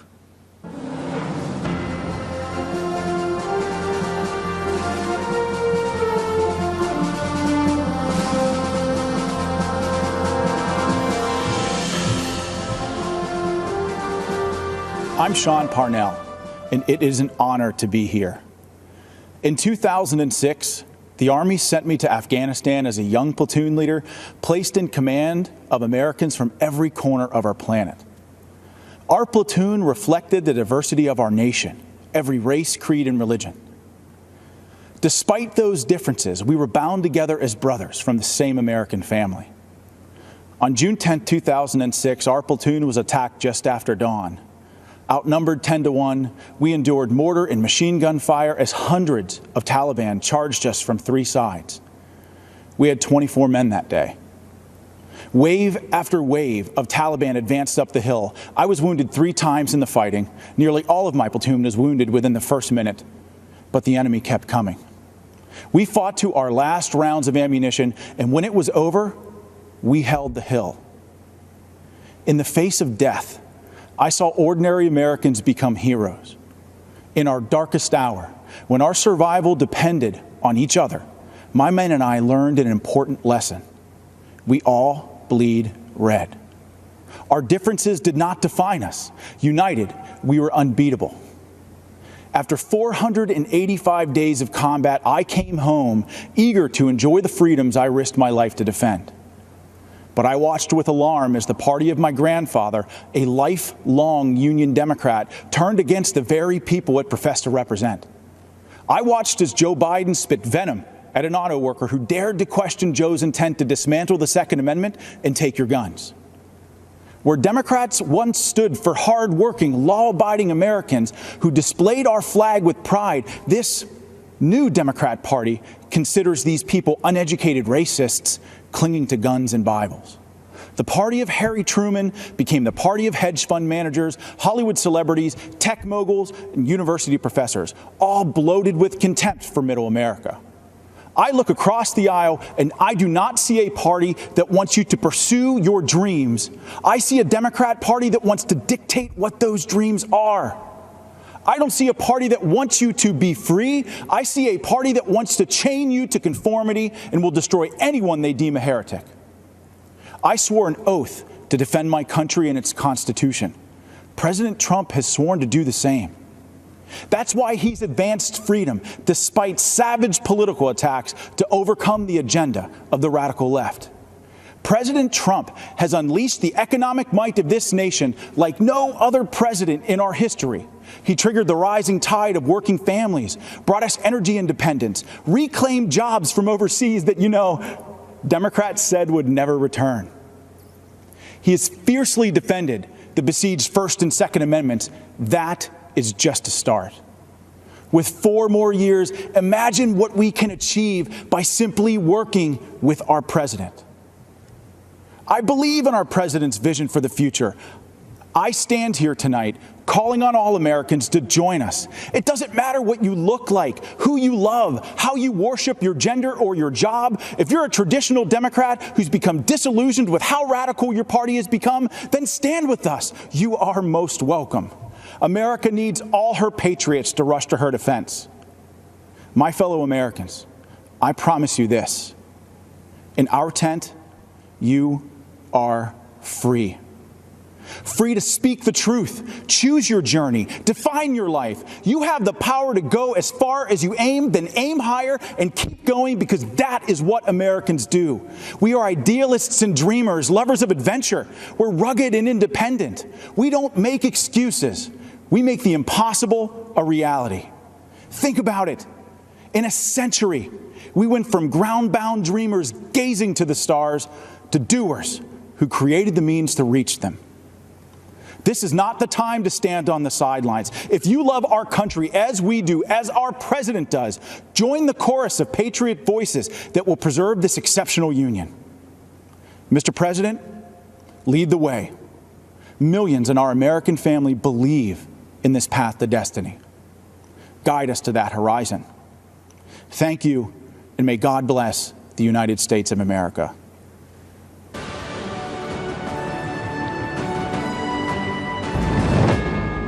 We come together to imagine a future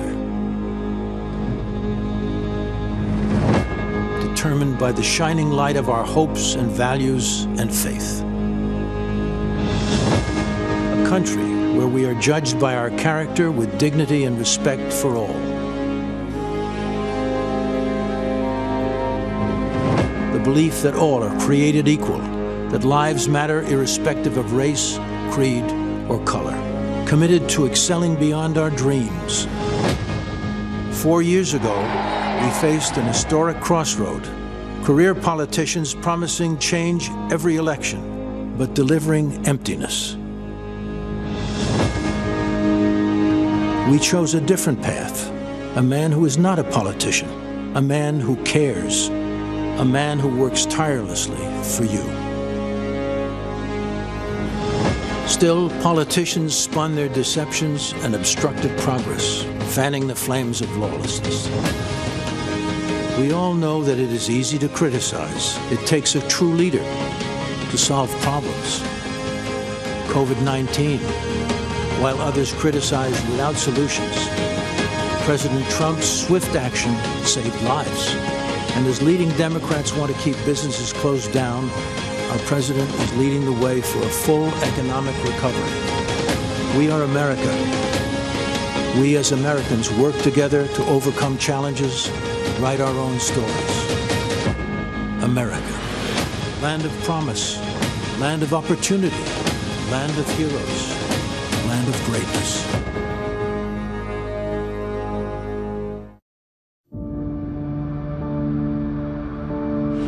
I thought I had been forgotten. I nearly gave up hope. I was so afraid. I believed I would die here. American hostages, forgotten and wasting away in far-off prisons, wrongfully detained by foreign governments. Americans were beaten, abused, starved, and left for dead. Until President Donald Trump stepped in. The 3 American hostages finally back on U.S. soil after being held captive in North Korea. We're following some breaking news in Turkey where an American pastor, Andrew Brunson, has been released. An American jailed in Egypt is back in the U.S. this morning after an intervention by the Trump administration. A tough and skilled negotiator, President Trump successfully won the release of detainees and prisoners, among the most of any president in American history. While families waited in despair for news of their loved ones, President Trump provided a new spark of hope by bringing our hostages home. We have Danny Birch back home, where he should be. He was in Yemen in a very horrible situation. Yesterday, the United States government secured the release of Caitlin Coleman, Joshua Boyle, and their 3 children. Today, we are bringing home another American citizen. We just had news that Turkey released a prisoner that we were trying to get to the United States. Under this administration, America has not and will not turn its back on our people. President Trump will bring them home.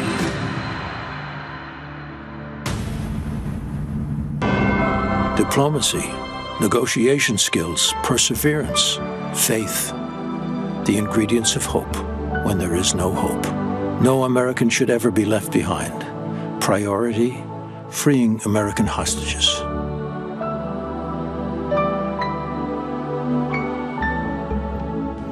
We have 6 incredible people who were held hostage by various countries, and I'm very pleased to let everybody know that we brought back over 50 hostages from 22 different countries. We worked very hard on it, Ambassador O'Brien and others, and I will tell you, we're very proud of the job we did. But I'd like to ask maybe Pastor Brunson to say a few words, so we can go through and just give us a little history of what happened and how is life treating you. I was held in Turkey for 2 years, and you took unprecedented steps, actually, to secure my release, and your administration really fought for me. And I think if you hadn't done that, I may still be in Turkey. So I'm very grateful. 28 years, right? They had you there they had you scheduled for a long time, Andrew. Yes. We had to get you back. And I have to say that, to me, President Erdogan was very good. And I know they had you scheduled for a long time, and you were a very innocent person. And he ultimately, after we had a few conversations, he agreed. So we appreciate that, and we appreciate the people of Turkey, and you still appreciate the people of Turkey, I understand, right? We love the Turkish people. We still That's great. It's great to have you back, Andrew. Thank you. Please. Mr. President, thank you for having me. Thank My you. name is Sam Goodwin. I'm from St. Louis, Missouri. I was held in Syria for 63 days, and I think I speak for my fellow former hostages and detainees here when I say I'm as grateful as I've ever been for anything to be home safely. And thank you for the invitation and opportunity to be here. Particularly, Ambassador O'Brien was incredibly supportive and helpful to my family, and can't say enough nice things about him. Thank you for promoting him. Good. And just really happy to be here, so thank you. We got you back. You got me back, yeah. We got you all back, and we have some more that we're working on right now to get back that we better do. Please, go ahead. My name is Michael White, Mr. President. I do, once again, it's an honor to be here, honor to meet you in person.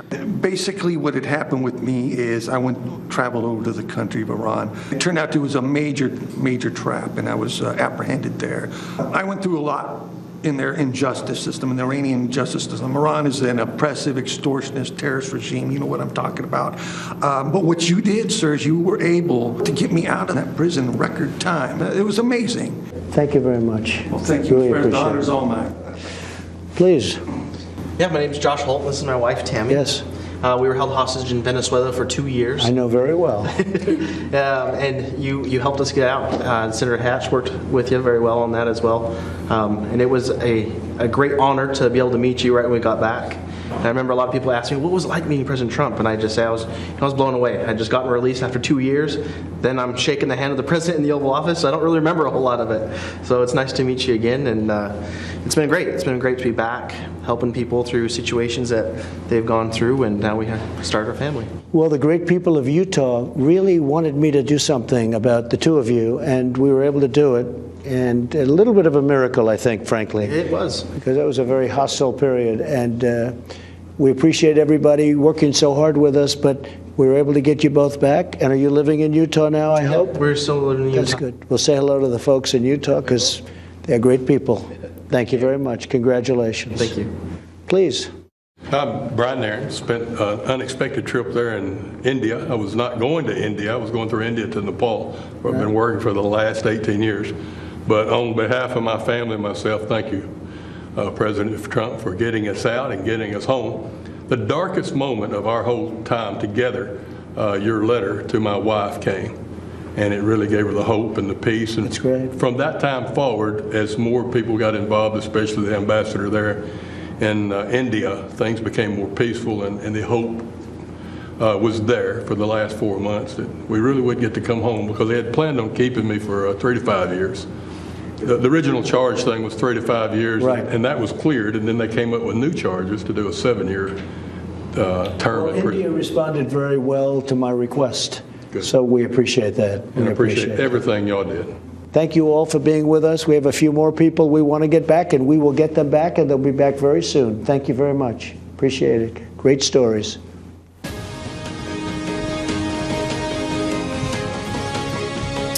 Hello, my name is Maximo Alvarez. I live in Miami, Florida, not far from the state of Florida, which is in just a 90-mile wide blue strip on a map for me. It divides freedom from fear. It divides the past from the present, from the future. I know all about the past. I'll never forget my own. My family has fled totalitarianism and communism more than once. First my dad from Spain, then from Cuba. But my families don't run away. By the grace of God, I live the American dream, the greatest blessing I ever had.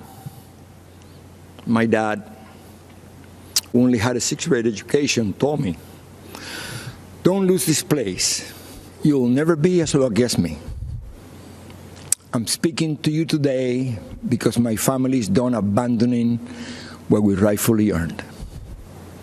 There's no place to hide. I'm speaking to you today because President Trump may not always be politically correct. He's in fact a successful businessman, not your average career politician. Our president is just another family man, a friend, and most important, our elected commander-in-chief who puts America first. Keep in mind, the other guy running for president is mostly concerned about power. Yes, power for them, but not for the benefit of all Americans. I'm speaking to you today because I have seen people like this before. I've seen movements like this before. I've seen ideas like this before. And I am here to tell you, we cannot let them take over our country.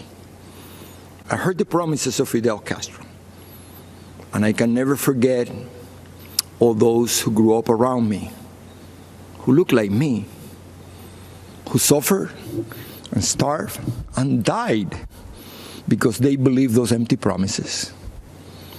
They swallowed the communist poison pill. If you have a chance, go to the Freedom Tower in Miami. Stop and listen. You can still hear the sounds of those broken promises. It is the sound of waves in the ocean carrying families clinging to pieces of wood. Families with children who can't swim, but willing to risk everything to reach this blessed land. It is the sound of tears hitting the paper of an application to become an American citizen. Most heard and liked the promises, but soon after, they experienced the reality. Look at them, listen to them, learn the truth. Those false promises spread the wealth, free education, free health care, defund the police, trust the socialist state more than your family and your community. They don't sound radical to my ears. They sound familiar. And Fidel Castro was asked if he was a communist. He said he was a Roman Catholic. He knew he had to hide the truth. But the country I was born in is gone, totally destroyed. When I watch the news in Seattle, Chicago, Portland, and other cities, when I see the history being rewritten, when I hear the promises, I've heard echoes of the former life I never wanted to hear again. I see shadows I thought I had outrun.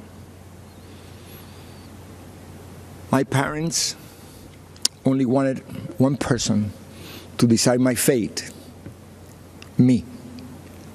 Not some party member, not some government official, not some bureaucrat.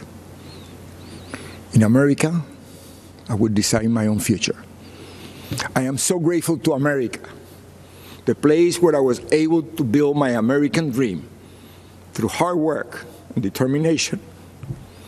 President Trump knows that the American story was written by people just like you and I, who love our country and take risks to build a future for our families and neighbors. I may be a Cuban-born, but I am 100% American. This is the greatest country in the world. And I said this before. If I gave away everything that I have today,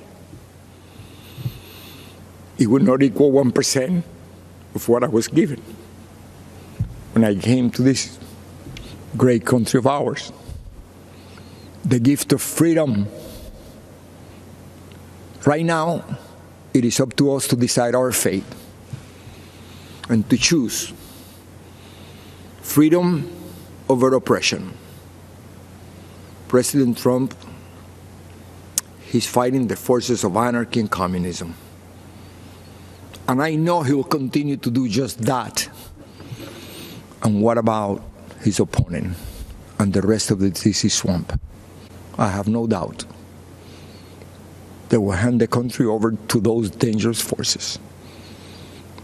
You and I will decide. And here's what I've decided. My decision is very easy. I choose President Trump because I choose America. I choose freedom. I still hear my dad.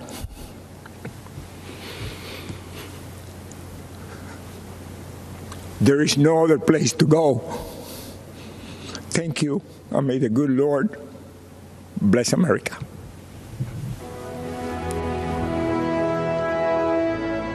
The Democrats are just going more and more left. Many positive about socialism, liking it more than capitalism. Many of the ideas we fought for that were considered radical are now mainstream. The compromise that they came up with, if implemented, will make Biden the most progressive president since FDR.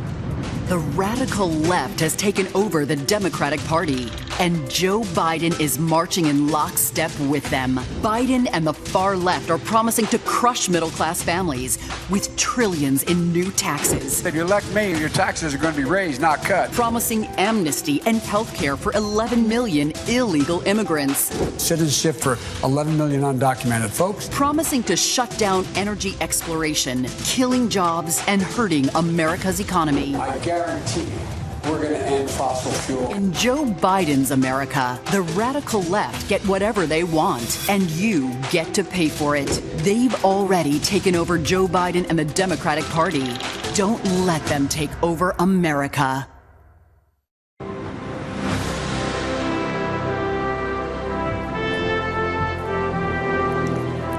Good evening. I'm Nikki Haley, and it's great to be back at the Republican National Convention. I'll start with a little story. It's about an American ambassador to the United Nations, and it's about a speech she gave to this convention. She called for the re-election of the Republican president she served, and she called out his Democratic opponent, a former vice president from a failed administration. That ambassador said, and I quote, "Democrats always blame America first." The year was 1984. The president was Ronald Reagan, and Ambassador Jeane Kirkpatrick's words are just as true today. Joe Biden and the Democrats are still blaming America first. Donald Trump has always put America first, and he has earned 4 more years as president. It was an honor of a lifetime to serve as the United States ambassador to the United Nations. Now, the UN is not for the faint of heart. It's a place where dictators, murderers, and thieves denounce America and then put their hands out and demand that we pay their bills. Well, President Trump put an end to all of that. With his leadership, we did what Barack Obama and Joe Biden refused to do. We stood up for America, and we stood against our enemies. Obama and Biden let North Korea threaten America. President Trump rejected that weakness, and we passed the toughest sanctions on North Korea in history. Obama and Biden let Iran get away with murder and literally sent them a plane full of cash. President Trump did the right thing and ripped up the Iran nuclear deal.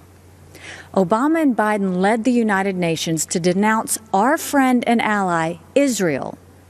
President Trump moved our embassy to Jerusalem, and when the UN tried to condemn us, I was proud to cast the American veto. This president has a record of strength and success.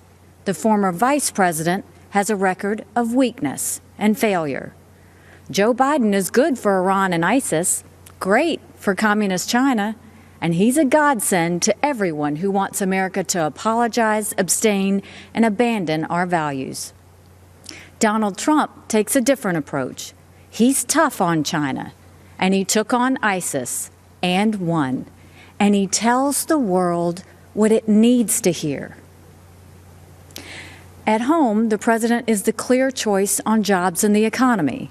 He's moved America forward, while Joe Biden has held America back. When Joe was VP, I was governor of the great state of South Carolina. We had a pretty good run. Manufacturers of all kinds flocked to our state from overseas, creating tens of thousands of American jobs. People were referring to South Carolina as the beast of the Southeast, which I loved. Everything we did happened in spite of Joe Biden and his old boss. We cut taxes, they raised them. We slashed red tape, they piled on more mandates. And when we brought in good-paying jobs, Biden and Obama sued us. I fought back, and they gave up. A Biden-Harris administration would be much, much worse. Last time, Joe's boss was Obama. This time, it would be Pelosi, Sanders, and the squad.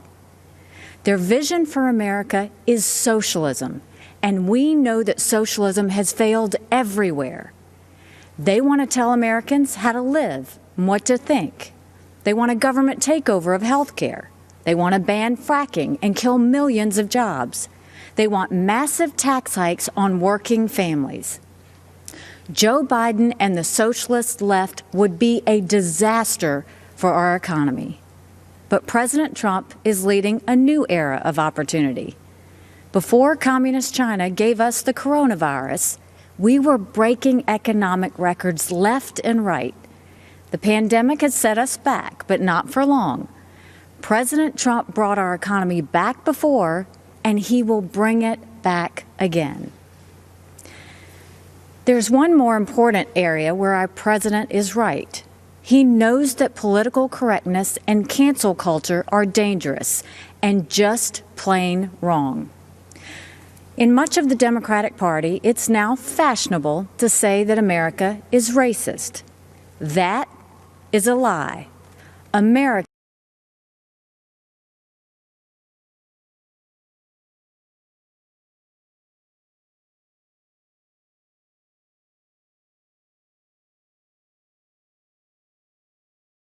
is not a racist country. This is personal for me. I am the proud daughter of Indian immigrants. They came to America and settled in a small southern town. My father wore a turban. My mother wore a sari. I was a brown girl in a black and white world. We faced discrimination and hardship, but my parents never gave in to grievance and hate. My mom built a successful business. My dad taught 30 years at a historically black college. And the people of South Carolina chose me as their first minority and first female governor. America is a story that's a work in progress. Now is the time to build on that progress and make America even freer, fairer, and better for everyone. That's why it's so tragic to see so much of the Democratic Party turning a blind eye towards riots and rage. The American people know we can do better. And of course we value and respect every black life. The black cops who've been shot in the line of duty, they matter. The black small business owners who've watched their life's work go up in flames, they matter. The black kids who've been gunned down on the playground, their lives matter too. And their lives are being ruined and stolen by the violence on our streets. It doesn't have to be like this. It wasn't like this in South Carolina 5 years ago. Our state came face to face with evil. A white supremacist walked into Mother Emanuel Church during Bible study. 12 African Americans pulled up a chair and prayed with him for an hour. Then he began to shoot. After that horrific tragedy, we didn't turn against each other. We came together, black and white, Democrat and Republican. Together, we made the hard choices needed to heal and removed a divisive symbol peacefully and respectfully. What happened then should give us hope now. America isn't perfect, but the principles we hold dear are perfect. There's one thing I've learned. It's that even on our worst day, we are blessed to live in America. It's time to keep that blessing alive for the next generation. This president and this party are committed to that noble task.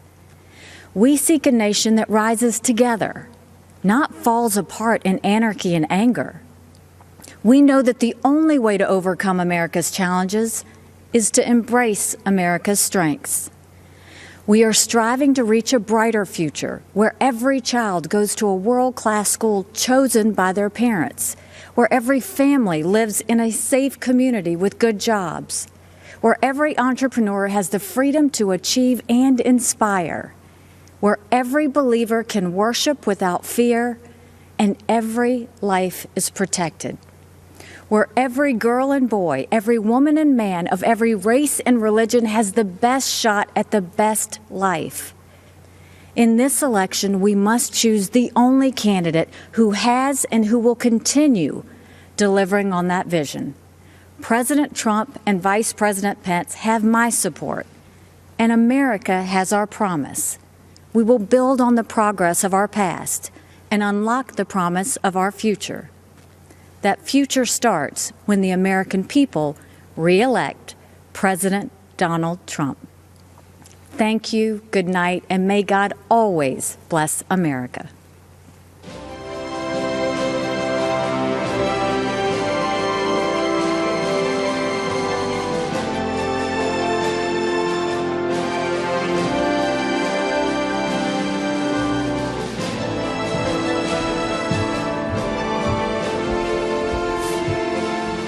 Good evening, America. I'm Donald Trump Jr. We're here tonight to talk about the great American story, to talk about this country we all love, this land of promise and opportunity, of heroes and greatness. Just a few short months ago, we were seeing the American dream become a reality for more of our citizens than ever before. The greatest prolonged economic expansion in American history, the lowest unemployment rate in nearly 50 years. The lowest unemployment rates ever for Black Americans, Hispanic Americans, women, and pretty much every other demographic group. And then, courtesy of the Chinese Communist Party, the virus struck. The president quickly took action and shut down travel from China. Joe Biden and his Democrat allies called my father a racist and a xenophobe for doing it. They put political correctness ahead of the safety and security of the American people. Fortunately, as the virus began to spread, the president acted quickly and ensured ventilators got to hospitals that needed them most. He delivered PPE to our brave frontline workers, and he rallied the mighty American private sector to tackle this new challenge. There's more work to do, but there is a light at the end of the tunnel. Job gains are outpacing what the so-called experts expected. But Biden's radical left-wing policies would stop our economic recovery cold. He's already talking about shutting the country down again. It's madness. Democrats claim to be for workers, but they've spent the entire pandemic trying to sneak a tax break for millionaires in Democrat states into the COVID relief bill. Then they attacked my father for suspending the payroll tax for middle-class workers. In fact, if you think about it, Joe Biden's entire economic platform seems designed to crush the working man and woman. He supported the worst trade deals in the history of the planet. He voted for the NAFTA nightmare. Down the tubes went our auto industry. He pushed for TPP. Goodbye, manufacturing jobs. Beijing Biden is so weak on China that the intelligence community recently assessed that the Chinese Communist Party favors Biden. They know he'll weaken us both economically and on a world stage. Biden also wants to bring in more illegal immigrants to take jobs from American citizens. His open border policies would drive wages down for Americans at a time when low-income workers were getting real wage increases for the first time in modern history. He's pledged to repeal the Trump tax cuts, which were the biggest in our country. After 8 years of Obama and Biden's slow growth, Trump's policies have been like rocket fuel to the economy, and especially to the middle class. Biden has promised to take that money back out of your pocket and keep it in the swamp. That makes sense, though, considering Joe Biden is basically the Loch Ness Monster of the swamp. For the past half century, he's been lurking around in there. He sticks his head up every now and then to run for president. Then he disappears and doesn't do much in between. So if you're looking for hope, look to the man who did what the failed Obama-Biden administration never could do and built the greatest economy our country has ever seen. And President Trump will do it again. We will be stronger than ever because when we put our mind to it, there is no obstacle that America can't surmount.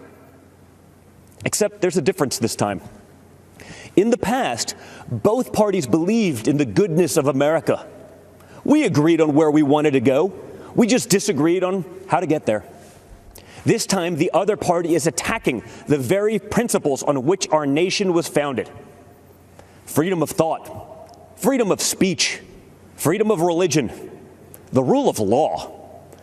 Thomas Jefferson famously said, "I have sworn upon the altar of God eternal hostility against every form of tyranny over the mind of man." Our founders believed there was nothing more important than protecting our God-given right to think for ourselves. Now, the left, they're trying to cancel all of those founders. They don't seem to understand this important principle.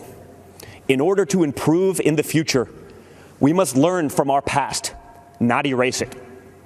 So we're not going to tear down monuments and forget the people who built our great nation. Instead, we will learn from our past so we don't repeat any mistakes. And we will work tirelessly to improve the lives of all Americans. Joe Biden and the radical left are now coming for our freedom of speech. They want to bully us into submission. If they get their way, it will no longer be the silent majority. It will be the silenced majority. This has to stop. Freedom of expression used to be a liberal value, at least before the radical left took over. Now the Republican Party is the home of free speech, the place where anyone from any background can speak their mind, and may the best ideas win. People of faith are under attack. You're not allowed to go to church, but mass chaos in the streets gets a pass. It's almost like this election is shaping up to be church, work, and school versus rioting, looting, and vandalism. Or, in the words of Biden and the Democrats, peaceful protesting. Anarchists have been flooding our streets, and Democrat mayors are ordering the police to stand down. Small businesses across America, many of them minority-owned, are being torched by mobs. The Democrat mayors pretend it's not happening. They actually called it a summer of love. And that brings me to another important principle. Every American must be free to live without fear of violence in your country, in your communities, and in your homes. All men and women are created equal and must be treated equally under the law. That's why we must put an end to racism, and we must ensure that any police officer who abuses their powers is held accountable. What happened to George Floyd is a disgrace, and if you know a police officer, you know they agree with that too. But we cannot lose sight of the fact that our police are American heroes. They deserve our deepest appreciation. Because no matter what the Democrats say, you and I both know when we dial 911, we don't want it going to voicemail. So defunding the police is not an option. Everything starts with safety and security. You can't have anything else without it. You can't focus on building a better future for your children without the peace of mind that they can study safely in their classrooms, play safely in their neighborhoods, and sleep safely in their beds. But safety is only the beginning. Trump's America is a land of opportunity, a place of promise. I was fortunate enough to grow up in a family that could afford the best schools and the finest universities. But a great education cannot be the exclusive right of the rich and powerful. It must be accessible to all. And that's why my dad is pro-school choice. That's why he's called education access the civil rights issue, not just of our time, but of all time. It is unacceptable that too many African American and Hispanic American children are stuck in bad schools just because of their zip code. Donald Trump will not stand for it. If Democrats really wanted to help minorities and underserved communities, instead of bowing to big money union bosses, they'd let parents choose what school is best for their kids.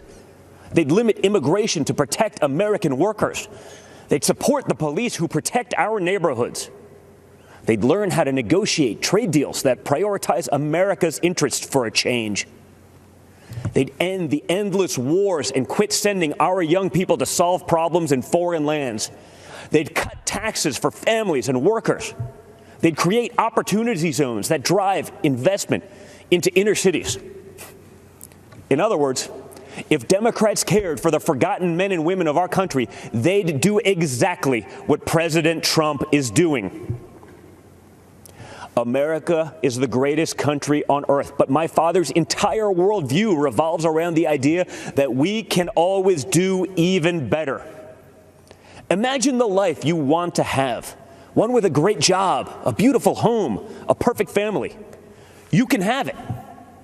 Imagine the country you want to live in, one with true equal opportunity, where hard work pays off and justice is served with compassion and without partiality.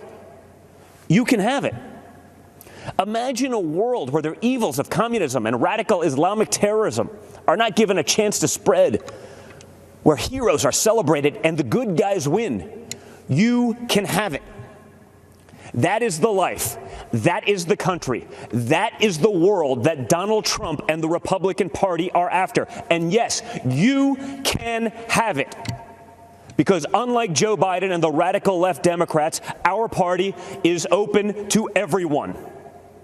It starts by rejecting radicals who want to drag us into the dark and embracing the man who represents a bright and beautiful future for all. It starts by re-electing Donald J. Trump, President of the United States. Thank you, and God bless America.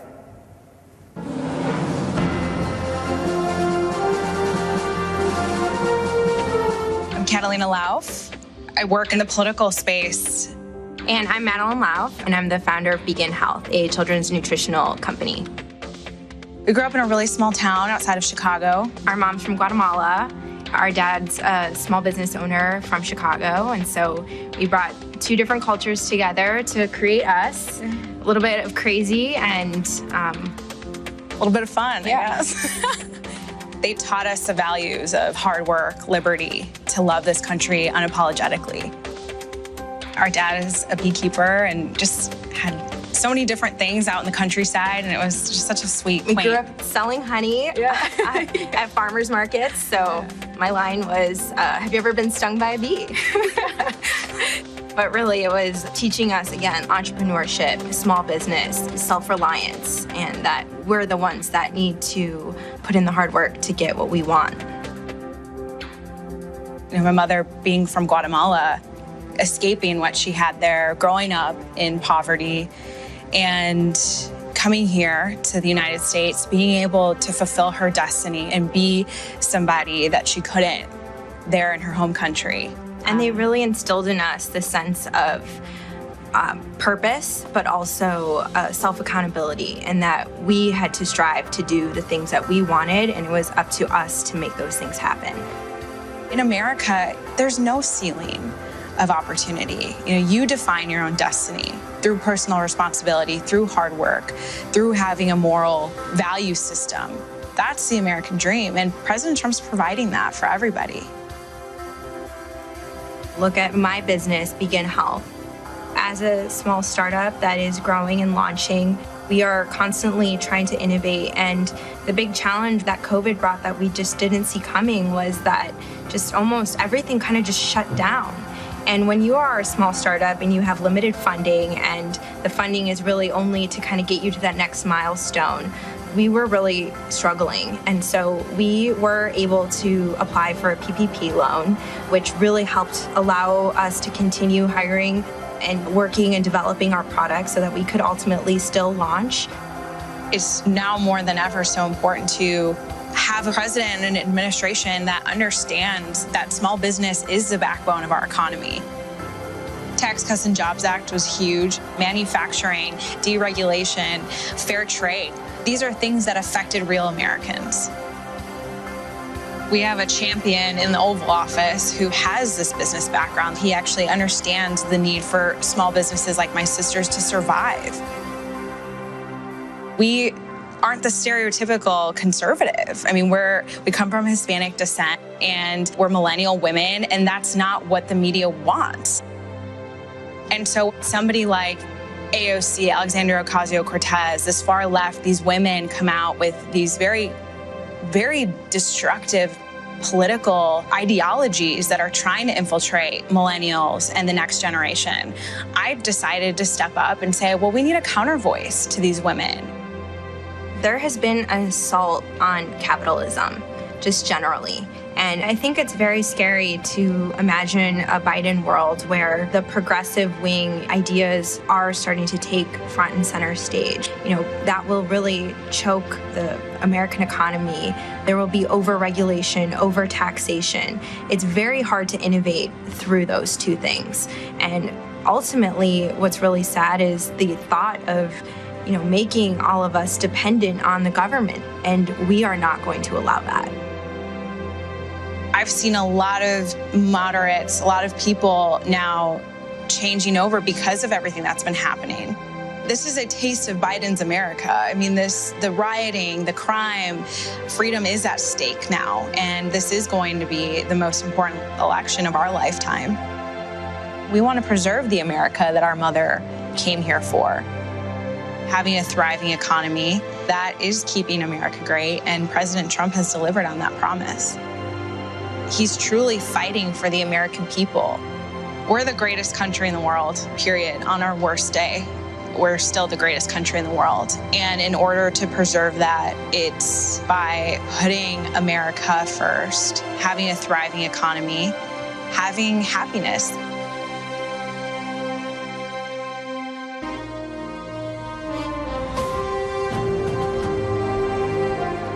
Good evening. I'm Senator Tim Scott from the great state of South Carolina. To all of you tuning in and participating in the political process, God bless you. This isn't how I picture tonight, but our country is experiencing something none of us envisioned. From a global pandemic to the deaths of George Floyd and Breonna Taylor, 2020 has tested our nation in ways we haven't seen for decades. But regardless of the challenges presented to us, every 4 years, Americans come together to vote, to share stories of what makes our nation strong and the lessons we have learned that can strengthen it for further generations. Because while this election is between Donald Trump and Joe Biden, it is not solely about Donald Trump and Joe Biden. It's about the promise of America. It's about you and me, our challenges and heartbreaks, hopes and dreams. It's about how we respond when tackling critical issues like police reform, when Democrats called our work a token effort and walked out of the room during negotiations because they wanted the issue more than they wanted a solution. Do we want a society that breeds success or a culture that cancels everything it even slightly disagrees with? I know where I stand. Because you see, I am living my mother's American dream.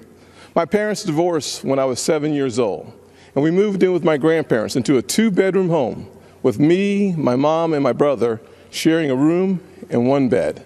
My mom worked 16 hours a day to keep food on the table and a roof over our heads. She knew that if we could find the opportunity, bigger things would come. I thought I had to use football to succeed in life, and my focus on academics faded away. My freshman year, I failed out. I failed 4 subjects: Spanish, English, world geography, and even civics. Trust me though, after 7 years in the Senate, I know I'm not the only one in Congress who failed civics. But even while I was failing the 9th grade, my mother always said to me, "Timmy, if you would just shoot for the moon, even if you miss, you'll be among the stars." She never lost faith in me, even when I lost faith in myself. Because of her encouragement, I went to summer school and caught up. The next year, I met my mentor, John Moniz, a Chick-fil-A operator. John saw something in me that I could not see in myself and started teaching me valuable life lessons. Like having a job would be a good thing, but creating jobs would be even better. That having an income could change my lifestyle, but creating a profit could change my community. He planted the seeds of what would become opportunity zones.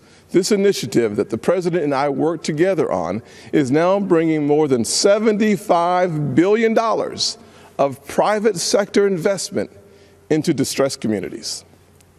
I took those lessons to heart and started putting the pieces of my life back together.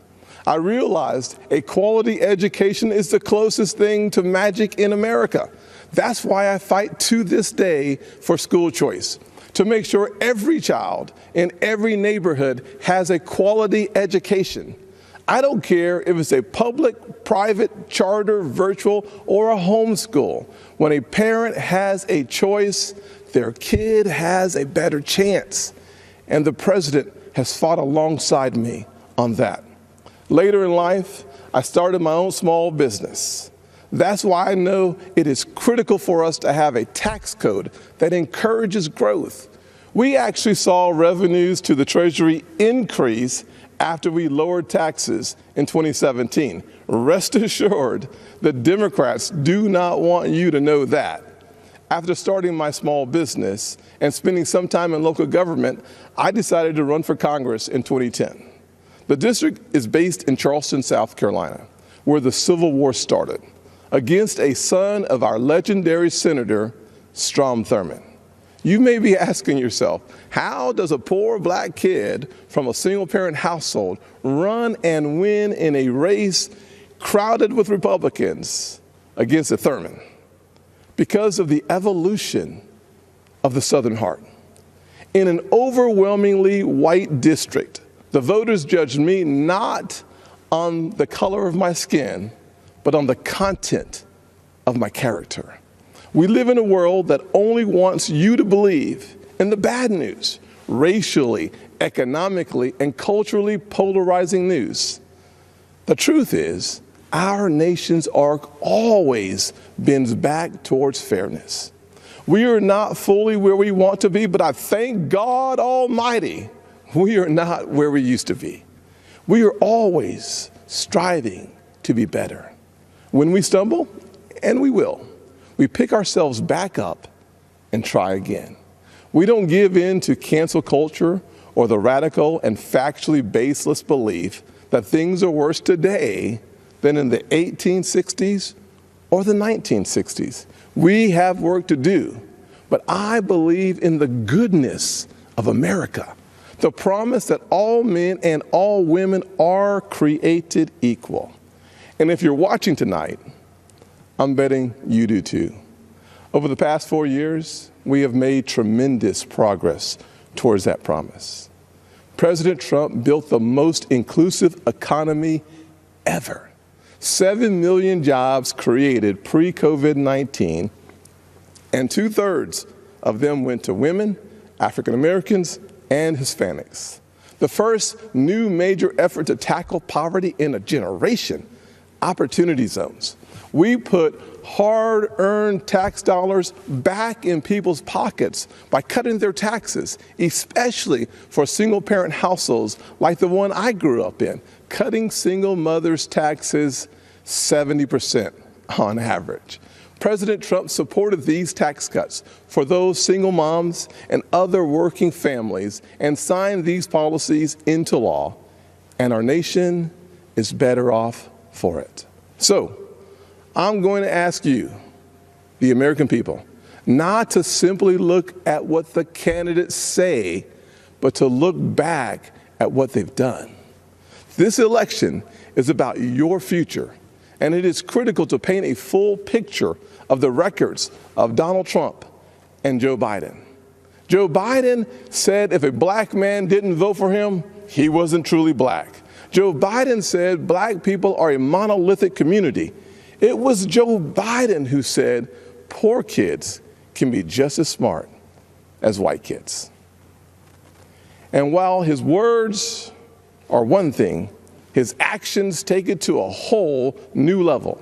In 1994, Biden led the charge on a crime bill that put millions of black Americans behind bars. President Trump's criminal justice reform law fixed many of the disparities Biden created and made our system more fair and just for all Americans. Joe Biden also failed our nation's historically black colleges and universities, heaping blame on them as they fought to ensure our young folks had access to higher education. Once again, to clean up Joe Biden's mess, President Trump signed into law historically high funding for HBCUs, as well as a bill to give them permanent funding for the first time ever. And now Joe Biden wants to come for your pocketbooks. Unless, of course, you're a blue state millionaire. I'm serious. That's one of their solutions for the pandemic. They want to take more money from your pocket and give it to Manhattan elites and Hollywood moguls so they get a tax break. Republicans, however, passed President Trump's once-in-a-generation tax reform bill that lowered taxes for single moms, working families, and those in need. So when it comes to what Joe Biden says he'll do, look at his actions. Look at his policies. Look at what he already did and what he didn't do while he's been in Washington for 47 years.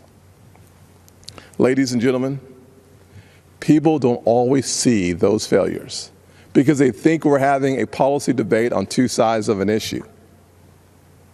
That is not what is happening.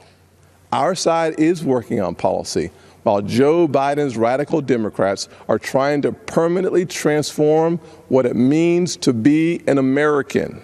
Make no mistake, Joe Biden and Kamala Harris want a cultural revolution, a fundamentally different America. If we let them, they will turn our country into a socialist utopia. And history has taught us that path only leads to pain and misery, especially for hardworking people hoping to rise. Instead, we must focus on the promise of the American journey. I know that journey well. My grandfather's 99th birthday would have been tomorrow. Growing up, he had to cross the street if a white person was coming. He suffered the indignity of being forced out of school as a third grader to pick cotton, and he never learned to read or write. Yet, he lived long enough to see his grandson become the first African American to be elected to both the United States House and the United States Senate in the history of this country. Our family went from cotton to Congress in one lifetime. And that's why I believe the next American century can be better than the last. There are millions of families just like mine all across this nation, full of potential, seeking to live the American dream.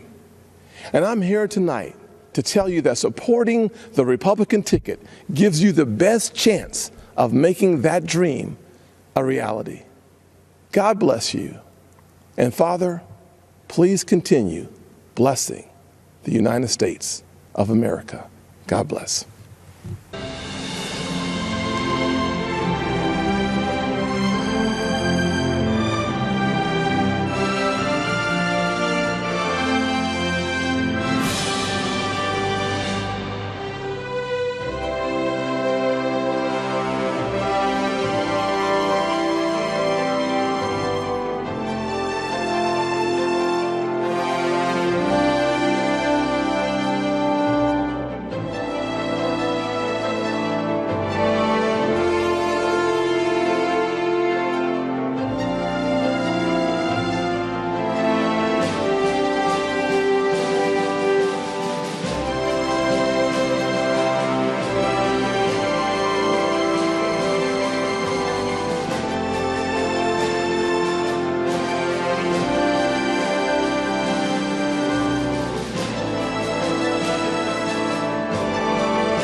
Listen, our book dropped already. Yes. And we want you to get a copy of it. That's right. Uprising, who the hell said you can't ditch and switch? The Awakening of Diamond and Silk. That's right. Now you can get the book at diamondandsilkbook.com or anywhere that books are sold. And I want you to continue to support RSBN. That's right. Why? Because they've been here since the beginning. And they will be here to the very end. That's right. And guess what, y'all? What? We gonna win. That's right. You all get out and vote. Vote red, RED, remove every Democrat. And make sure you vote for Donald J. Trump. We love y'all. Bye-bye.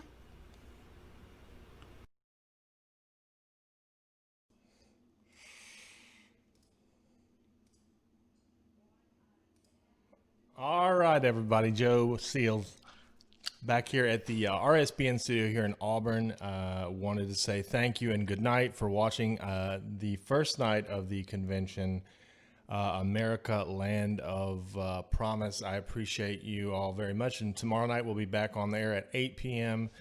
Central, 9 p.m. Eastern for a night 2. It should be exciting. I don't know about y'all, but I think it's game, set, and match after that one. I don't know. I just don't think there's a choice if you have a brain at all. But really quick, I want to say hello to all of our crew out there watching. Liz Willis getting ready to go to Manchester, New Hampshire. We will be live at Manchester, New Hampshire on Friday for another Trump campaign event. We'll also be live, I believe, from the White House on Thursday night for President Trump's closing remarks on the final night of the Republican National Convention. Jordan Parker will be there live on the South Lawn of the White House, hopefully, to cover the closing remarks. And then again, Friday, we're back into campaign mode, hitting the trail to Manchester, New Hampshire. I want to say thanks to the moderators tonight. Appreciate all of you and everything that you do. We'll be back tomorrow. If President Trump does any speeches earlier in the day, we'll also cover that, but we'll especially be live tomorrow night beginning at 9 p.m. Eastern for night 2 of the RNC. It's been a pleasure. Hope you all have a great evening. Good night. God bless. See you tomorrow.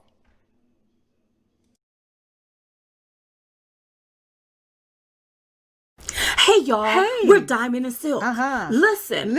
Our book dropped already. Yes. And we want you to get a copy of it. That's right. Uprising, who the hell said you can't ditch and switch? The Awakening of Diamond and Silk. That's right. Now you can get the book at diamondandsilkbook.com or anywhere that books are sold. And I want you to continue to support RSBN. That's right. Why? Because they've been here since the beginning. And they will be here to the very end. That's right. And guess what, y'all? What? We gonna win. That's right. You all get out and vote. Vote red, RED, remove every Democrat. And make sure you vote for Donald J. Trump. We love y'all. Bye-bye.